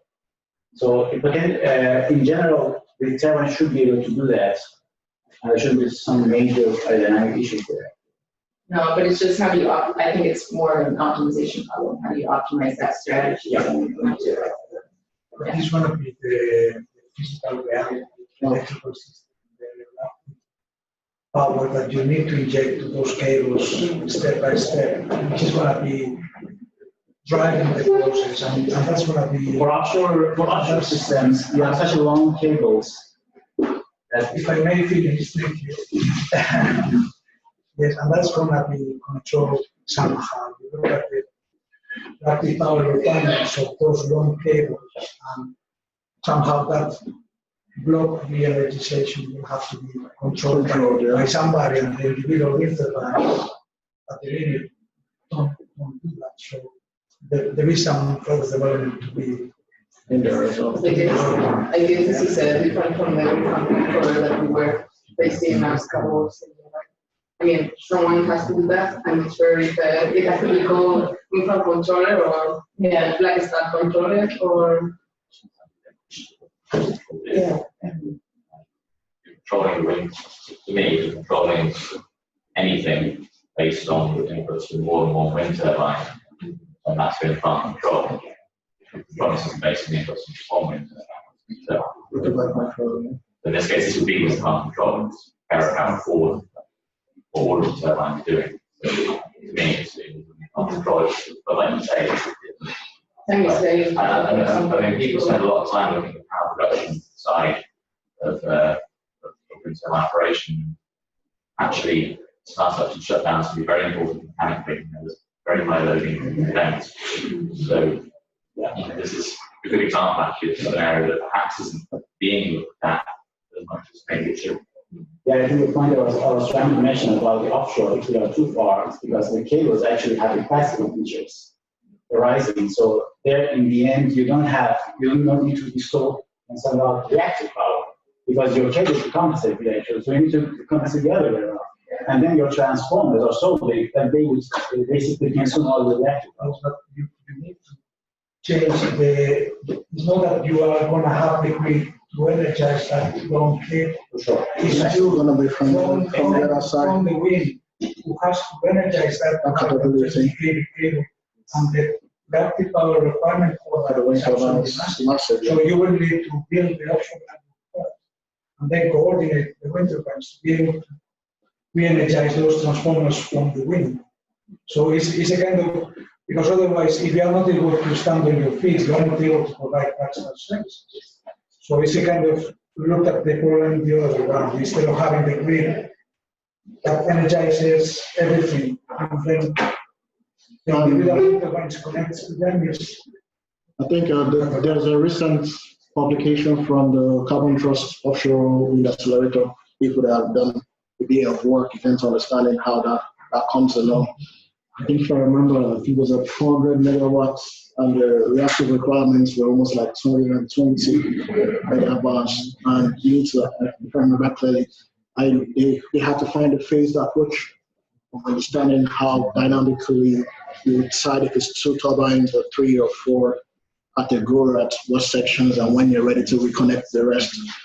But that's just the starting point. Things could occur in between the starting process that you need to also consider as well. The wind, yes, the wind integration workshop was an interesting paper from Starlight. I think it was Simis Gamesa and Eguinoa did some trials about re-energizing feeder and some of the mechanical challenges associated with that. Yet there is movement in the industry trying to understand a bit more and trying to. Yeah. But I think the point about understanding not just the electrical but the electromechanical interactions as well during those 3 stages of this process will be interesting work there. And understanding if there's much of the wind farm control, as one would say, or if it's something that totally else that needs to be involved in there as well. So I think you've been reasonable by the way. One challenge is the black star, all the energizing we're talking about. Another one is coming to the grid forming itself. Because I think most people control turbines are used that the power is determined on the mechanic side, and the grid just has to accept that power which the mechanics give. But if you have a grid forming converter, it's the same from the grid side, and the grid side converter will determine the power based on what the grid is doing. So if you, between the grid side and the turbine side converter, have a large storage, you can maintain both controllers independently because they are separated by storage. This costs money. And if you remove that storage, or if you make it small, to have a grid forming capability of the converter will give you less freedom to actually control the turbine the way you used to. And I think this is going in about what is the mechanic implications. So you can avoid the mechanic implications just by buying storage. But if you cut costs, then at some point you lose the freedom to do with the turbine as you like. That becomes a test point to find the panel. So that's when it's all controls, right? That's your input. So what you're recommending is kind of a massive controller. Then farm control is just part of a massive controller. And just placing the kind of part in a massive controller which controls farm and storage and the balance to the No, that's hard. I mean, this is individual turbine. You remember that slide where John has placed the power train picture with the battery? So at the end somehow the way in which both our electronic units work will have to change, and possibly visibly we need to increase the capability to store energy to allow for those functions to be implemented, and that has a cost. You are totally right. But yeah, that's why in John's presentation he has mentioned a number of challenges, a number of things that will need to change for this to happen. And hopefully that will keep us busy in the next few years. Yeah, usually the DC buses maintained from the grid side is something, but now what needs to change since there's no grid, so there needs to be some storage there. Storage on its own is not forever, so I think sometimes people can see batteries as infinite power supply. They have durations, they have, for example, energy storage, depending on the temperature, the efficiencies could reduce. You might not be able to extract all the power in it, so there's uncertainty as well. So I sometimes hear, okay, yes, we solve the issue of intermissing with storage, but storage is also not a variable fixed power source, basically, yes. Because you talked a couple of times about the faults which could occur during this process. Yes. If you're doing investigation or any analysis, which kind of faults could be the most potential faults, and what would be the sequence consequence of that fault? So at the moment, we have a project where we're trying to investigate some aspects of that. So the work is just starting, but one thing that comes to my mind when I think about it is there's been so much talk about grid forming inverters, but I, in my personal opinion, feel like you have to have a mixture of grid forming and grid following, because the control strategy around grid forming is frequency-based control, and you take regard, they don't really have so much emphasis on the phase. And when faults do occur, the beauty of conventional way through the grid is your PLL loop is really what detects the fault, and phase changes are shown clearly. So what could happen if you totally focus on frequency could be the fault occurs, but you don't really know even if it has occurred, because your your frequency locked loop or wherever way you're doing it doesn't actually notice the effect of phase. Because I think that would be heavily connected to the mechanical performance of the turbine. Should such a fault occur, because that's basically the same thing going back regardless of the power plant type, we have the same concern in normal power plants. So if the fault occurs, how you kind of damp it before it gets to the generator. So it would be, that could be actually a very important part. And that's a whole electrical infrastructure study of the different types of networks of offshore wind farms and how you could clear the fault and restart, or how you isolate certain parts of the networks as well. So that on its own is a study that can be done to understand. It's not that there's not having an implication on interline control. It's going to be implication of interline control. But you can assume that that converter operating at the kilohertz range is going to be handling those events. So Written on the converters as well. the real challenge is going to be those faults, what happens in the currents in the grid facing converter. Yeah. I mean, how you handle that when you don't have a big synchronous generator that is feeding the flow. Those are the challenges. And there are going to be modifications in the structure of the control strategies, and people like DMP are also working on it. But somehow the big challenges are likely to come for this application on the electrical side. It doesn't mean that the wind turbine control will not need to adapt, but the big challenges will come on the electrical side. However, if you imagine that happening for real, there needs to be a supervisory control that somehow is telling every single turbine what to do at every point in the sequence. Yeah, so, exactly. So yeah, a number of challenges.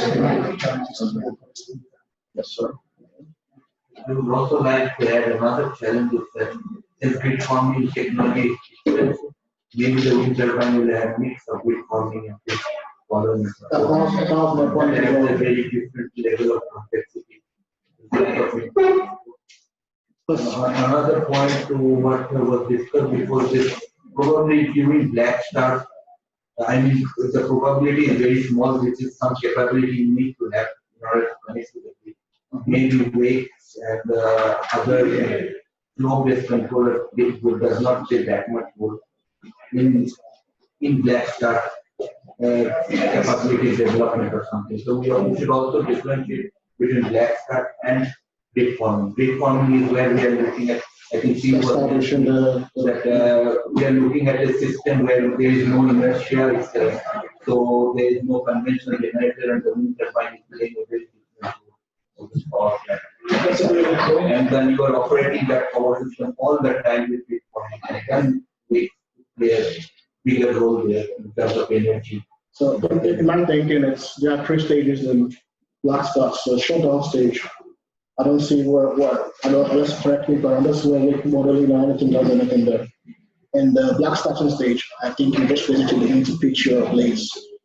And it's just starting and you're ready to go. In the energization stages of the cables, I don't think so much. Maybe in the power production final phase, that's where you might need to start to readjust, but I don't know if we need to do that or not.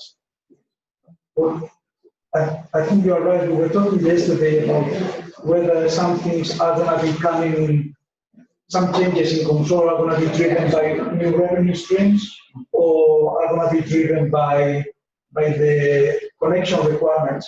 And if we believe the scenario that Iván has depicted to us, 250 gigawatts, the wind is going to have to behave differently to what it does today if those levels of integration are going to be achieved. So it might be that the wind power plants in the future will just have to have different capabilities. I completely agree. But my only point is that black start is very complex control. You are not operating the wind turbine in rated conditions or even close to the rated conditions, even there is no before. You are very much curtailing down to reduce the load and the and I would not like to start wake scale, doing wake scale. That time. Not wake steering, but it's still, I mean, it's induction.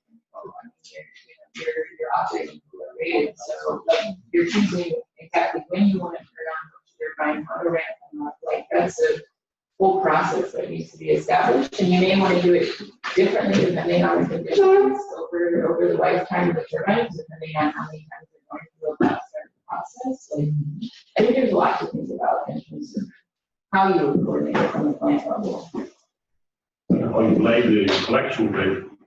Yeah. Because you might want to have more breakers to break it up in more smaller randomization switching actions. Don't do all at once. Yeah, exactly. You might need to create some process around faults as well in your current. And that might be modifications to the actual electrical infrastructure at certain points. Yeah. So I guess it's a mixture of electrical and mechanical issues, which is all right. Would you have an assumption wind extra would be mandatory? At the moment, there's really the interest is there for option to be participated. Breaking one over, as far as I know, there's not mentioned in the grid code.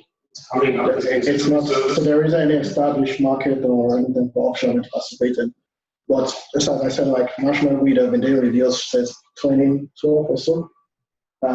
They just released recent reports on non-traditional technologies contributing to it, and there are a number of programs already in place to trial this as well. And part of the offshore wind accelerator is looking into the offshore wind aspects of this as well. So the last project which I mentioned there, the distributed one, is more like the contribution of the outputs from those two sides, without offshore wind and just looking at the distribution side and everyone else, EVs. We've talked about many different ways of doing it and formulating things with some kind of trial. So there is the move towards it. You can see from the previous presentation that the market is changing, so the flexibility of offshore wind contributing to certain aspects of ancillary services is increasing. So I believe with time there will be a market because there's already the thinking that we should be looking at it in that way already. I can add something about the current situation in Scotland is a bit special for a number of reasons these days.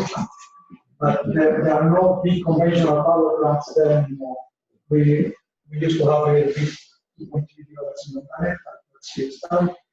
And there is dependency to two big lines going to England. And then there is dynamism to try to explore how the local network could be re-energized from smaller wind farms, from distributed resources, considering also load reconnection in clever schemes. There is a lot of activity going on in the research side, but also in the national side to see how without the big conventional thermal generation plant re-energizing the backbone of the 400 kV, how the system could be brought back to that. Maybe that doesn't answer your question, but perhaps justifies the projects that John was Very much. You wanted to know when. Yeah, we need to think of the next one. Okay. I guess we need to continue the copy now. Thank you so much. This is basically finalizes our task 21 discussion. So that will develop creation of what is developing fund control in the future scenarios, mostly focusing on the market.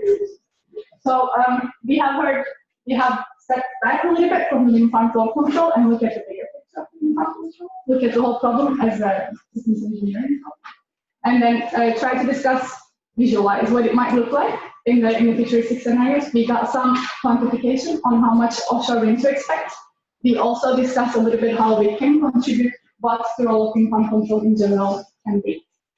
So let's have the coffee break right now. And when we come back, we will discuss a little bit more the design phase, which is task 3.3. And then we'll talk a little bit about the market showcases, try to quantify some of the benefits that wind farm control can actually have when it comes to markets. And we'll try to brainstorm on that in terms of what kind of benchmark we would like to see. Yeah. So what is the time right now? I say maybe let's meet about 15 minutes, 15 to 20 minutes. Thank you.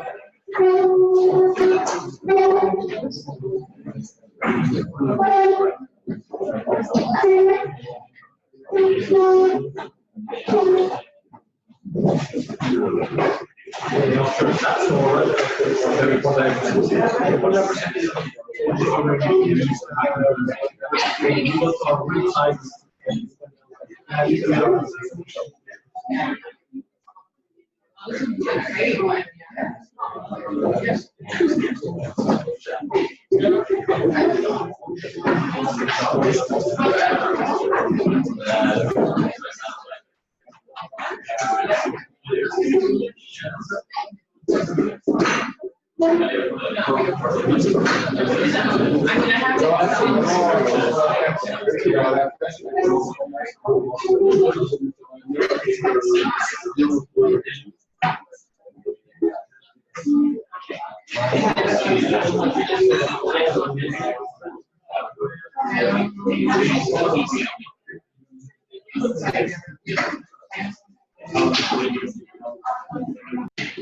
All right, now we will continue with the other tasks in work package of FarmConners, which is focusing more on the market scenarios. And for task 3.3, the lead is ENGIE, and from ENGIE, there's Thomas. Thank you very much. Hello, everyone. So I'm doing this workshop to present you the task 3.3 of the FarmConners project. So the task 3.3 is called design phase, and it's supposed to start in a few months, but we're using this workshop to kind of advertise on this task and have people start to think about this problem of design phase. Because so far, we've been talking about wind farm control mostly on operating wind farm and how optimize the production and loads and ancillary services of operating wind farms. And the goal of this task is to think about if we have wind farm control ready for operating phase, how does that influences the design phase of the project?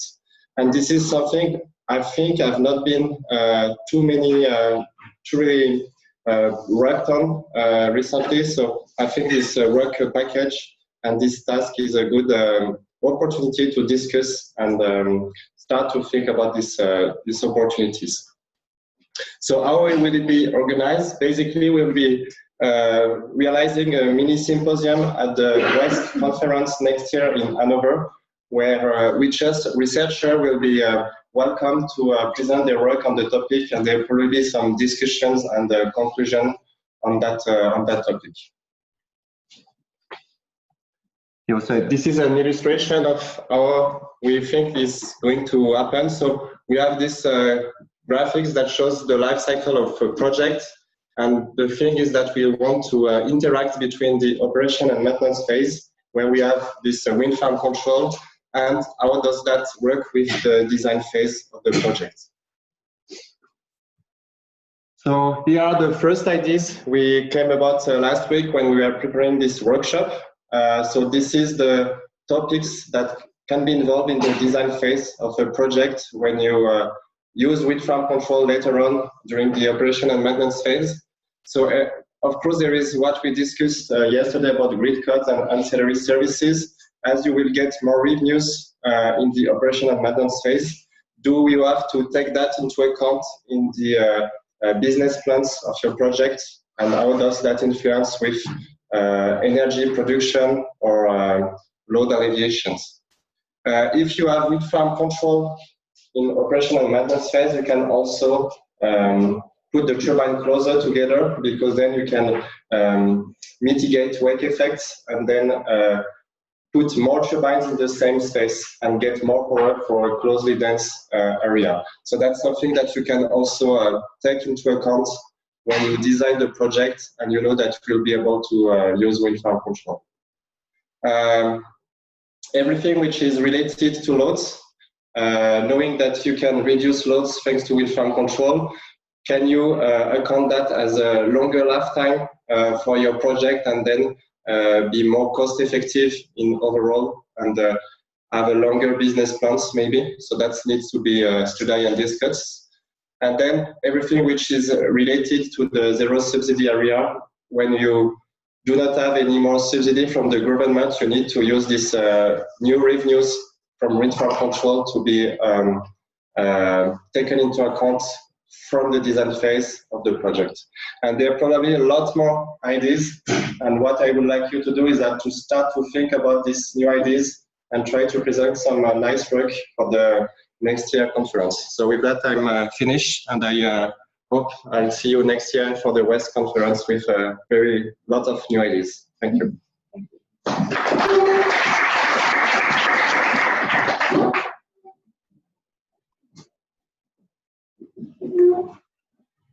And then we have task 3.2, which is focusing more on the quantification of the added values we've been discussing, naming the market. Okay, thank you. So after seeing a bit which is the state of the art in the sense of market scenarios and market applications for wind power right now and for the future, the idea was here with this task to demonstrate the value that the wind farm control can have in the existing and also in the upcoming market, which is going to change quite a lot the picture, right? So here we are focusing either on operational ancillary services, variable balancing, intraday electricity prices, and other aspects that we might think after all the information that we've received yesterday and today. So the idea here is to focus on quantifying the advantages, trying to show the value, not only as it was discussed yesterday in our group, not only the economic value right now, but also value that can be potentially driving the installation of this type of technology or preventing it to be installed.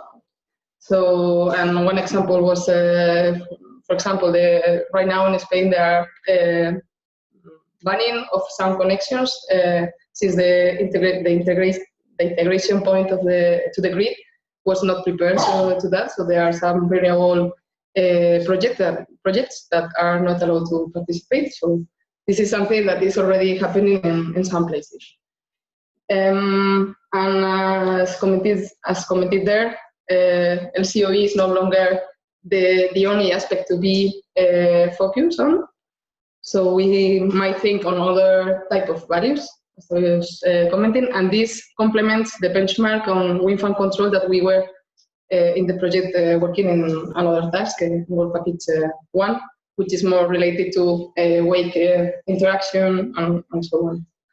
And the idea is to prepare different scenarios that can help to show this value and send it to the wind integration workshop in 2020, which is what the abstract is for May.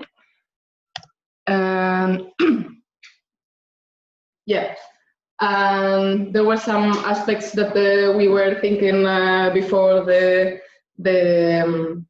workshop, and with the information that we were receiving yesterday. Low elevation can be a common objective, especially for higher levels of curtailment, and on the lifetime aspects, lifetime management issues. Also, another block that has shown quite a lot of interest is the storage and hybrid plants. How this can pose new objectives for wind farm control, how to interact to this control, and wind farm control can be here as an enabler,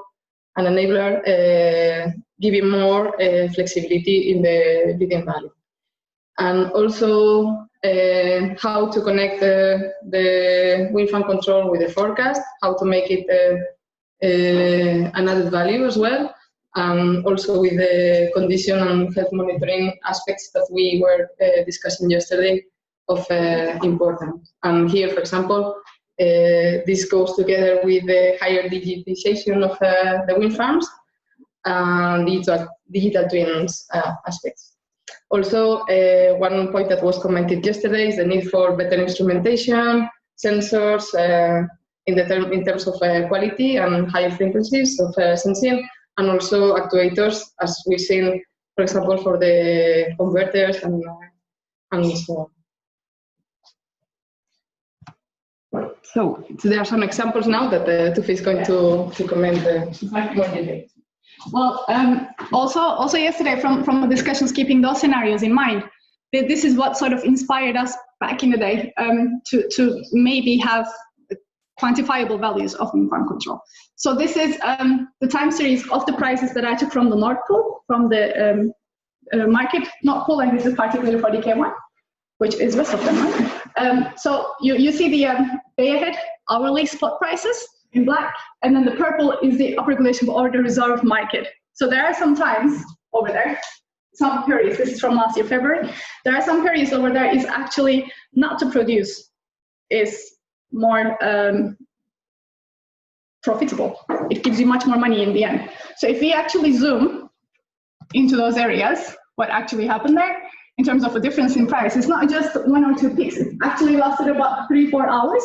So that might, in turn, within the whole year, can come up to become a lot more higher revenue for your assets. So over there, you can see the difference. Like you can make 4 times more money instead of selling your electricity just to provide the reserve for the market. So maybe instead of maximizing the active power, we can focus more on maximizing the available power as one of the possible scenarios to get more value out of wind farm control as a changed objective based on market prices. This is going to be even more valid, even more true in the future. This is the price estimates for, in general, for the unified market for EU 28 countries. And as you can see, in 2020, we already have, as you probably know, a lot of zero prices or negative prices. But this, in general, shows the extreme prices. So what people expect is also to have a lot more extreme prices, both in terms of pluses and minuses. So especially when the prices are really, really high, it might be extra revenue or extra value for the wind farm control to try and boost for that. So maybe curtail, which is for the negative prices case, for the red cases, curtail when the extreme prices are in the negative range, maybe focus more on the load alleviation part, but try to make the best out of the power production capacity when the extreme prices are in the positive direction. The negative prices also can only exist in the subsidy environment. Yeah. Is there expectation that subsidies will continue like that? I'm really not sure what the expectancies they have used in that report, though.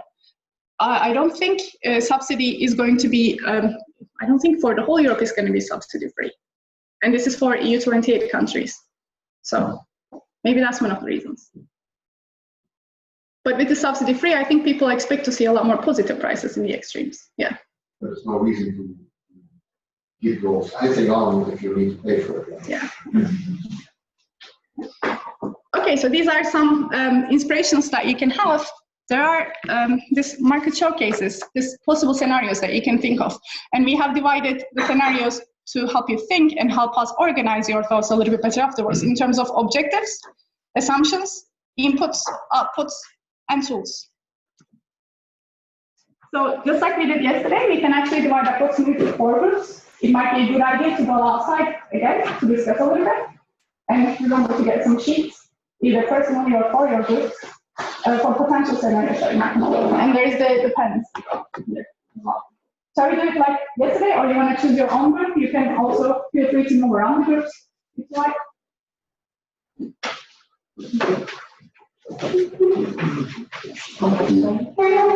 Well, it's until lunch, but let's maybe meet for 5 minutes before we actually start lunch. So 55? I think I have one. Yeah? All right.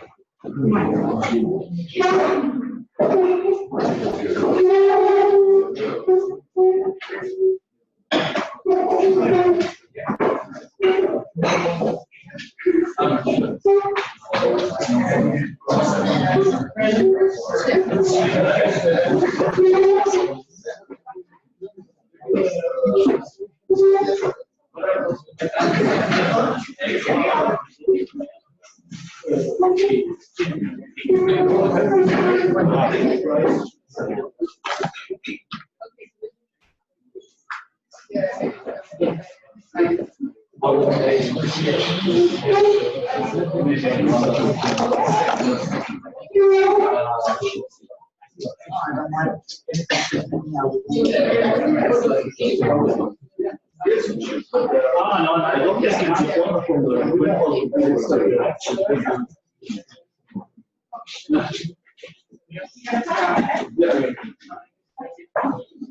Okay. It's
like bonus rate.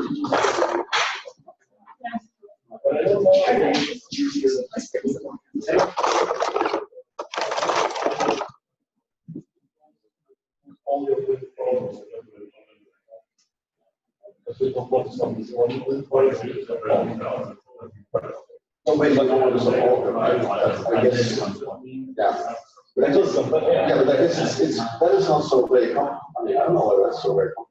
Actually, you do a bit on the market, get a certain price produced that you agree upon, and that's what we're going to do, but that's not too complicated. If there is too much energy at that point, then there's a different market. The balancing market, where you possibly do the additional one by doing stuff, right? You can say tomorrow I can visualize we will define the scenarios to have some benchmark, and at the benchmark we will test wind farm control strategies, and we will define them and send them for a presentation at the wind integration workshop. This will be in October, November this year, but it wasn't announced yet where it's going to be. And we will, since we are not summarizing it right here now, we will send first the abstract and then also the final paper from that to the participants of this workshop. So if you have more comments or ideas later on, you can at any point now contact us. Feel free to do that.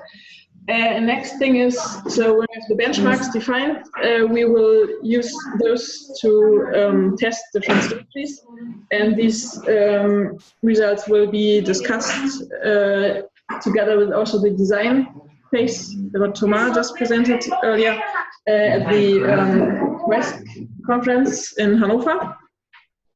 Really great. I grew up close to Hanover, so you should all visit Hanover. And then at the end, there will be a final report from the project about this in particular. So here's the market integration. But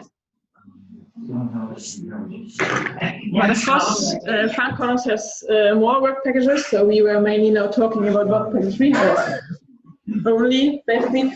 And if you want to know more about what's happening there, you should check the farmcontrol.info page of FarmConners. So thank you all. And I don't know if someone else wants to say more.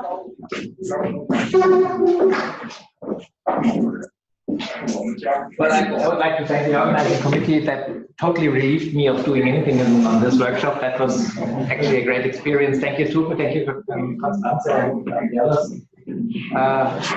There's 2 more activities that I'd like to point out. One is there's also going to be a side event on the Hamburg trade fair on wind farm certification. And there's a little duty before lunch that we need, and that is taking a picture, which shouldn't be too bad. And then we'll convene afterwards just for the FarmConners meeting, but I think most of you are FarmConners members anyway. Start with this one.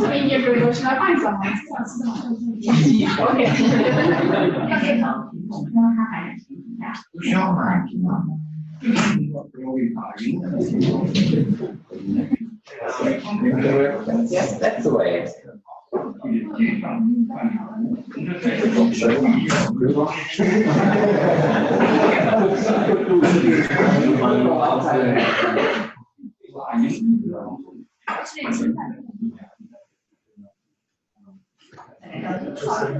Yeah, so for one, that's one of the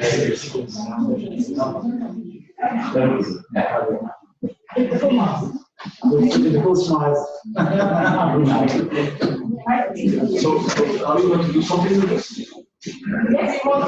Or we just give it to you? Oh, I wish you good luck with okay, let's go on.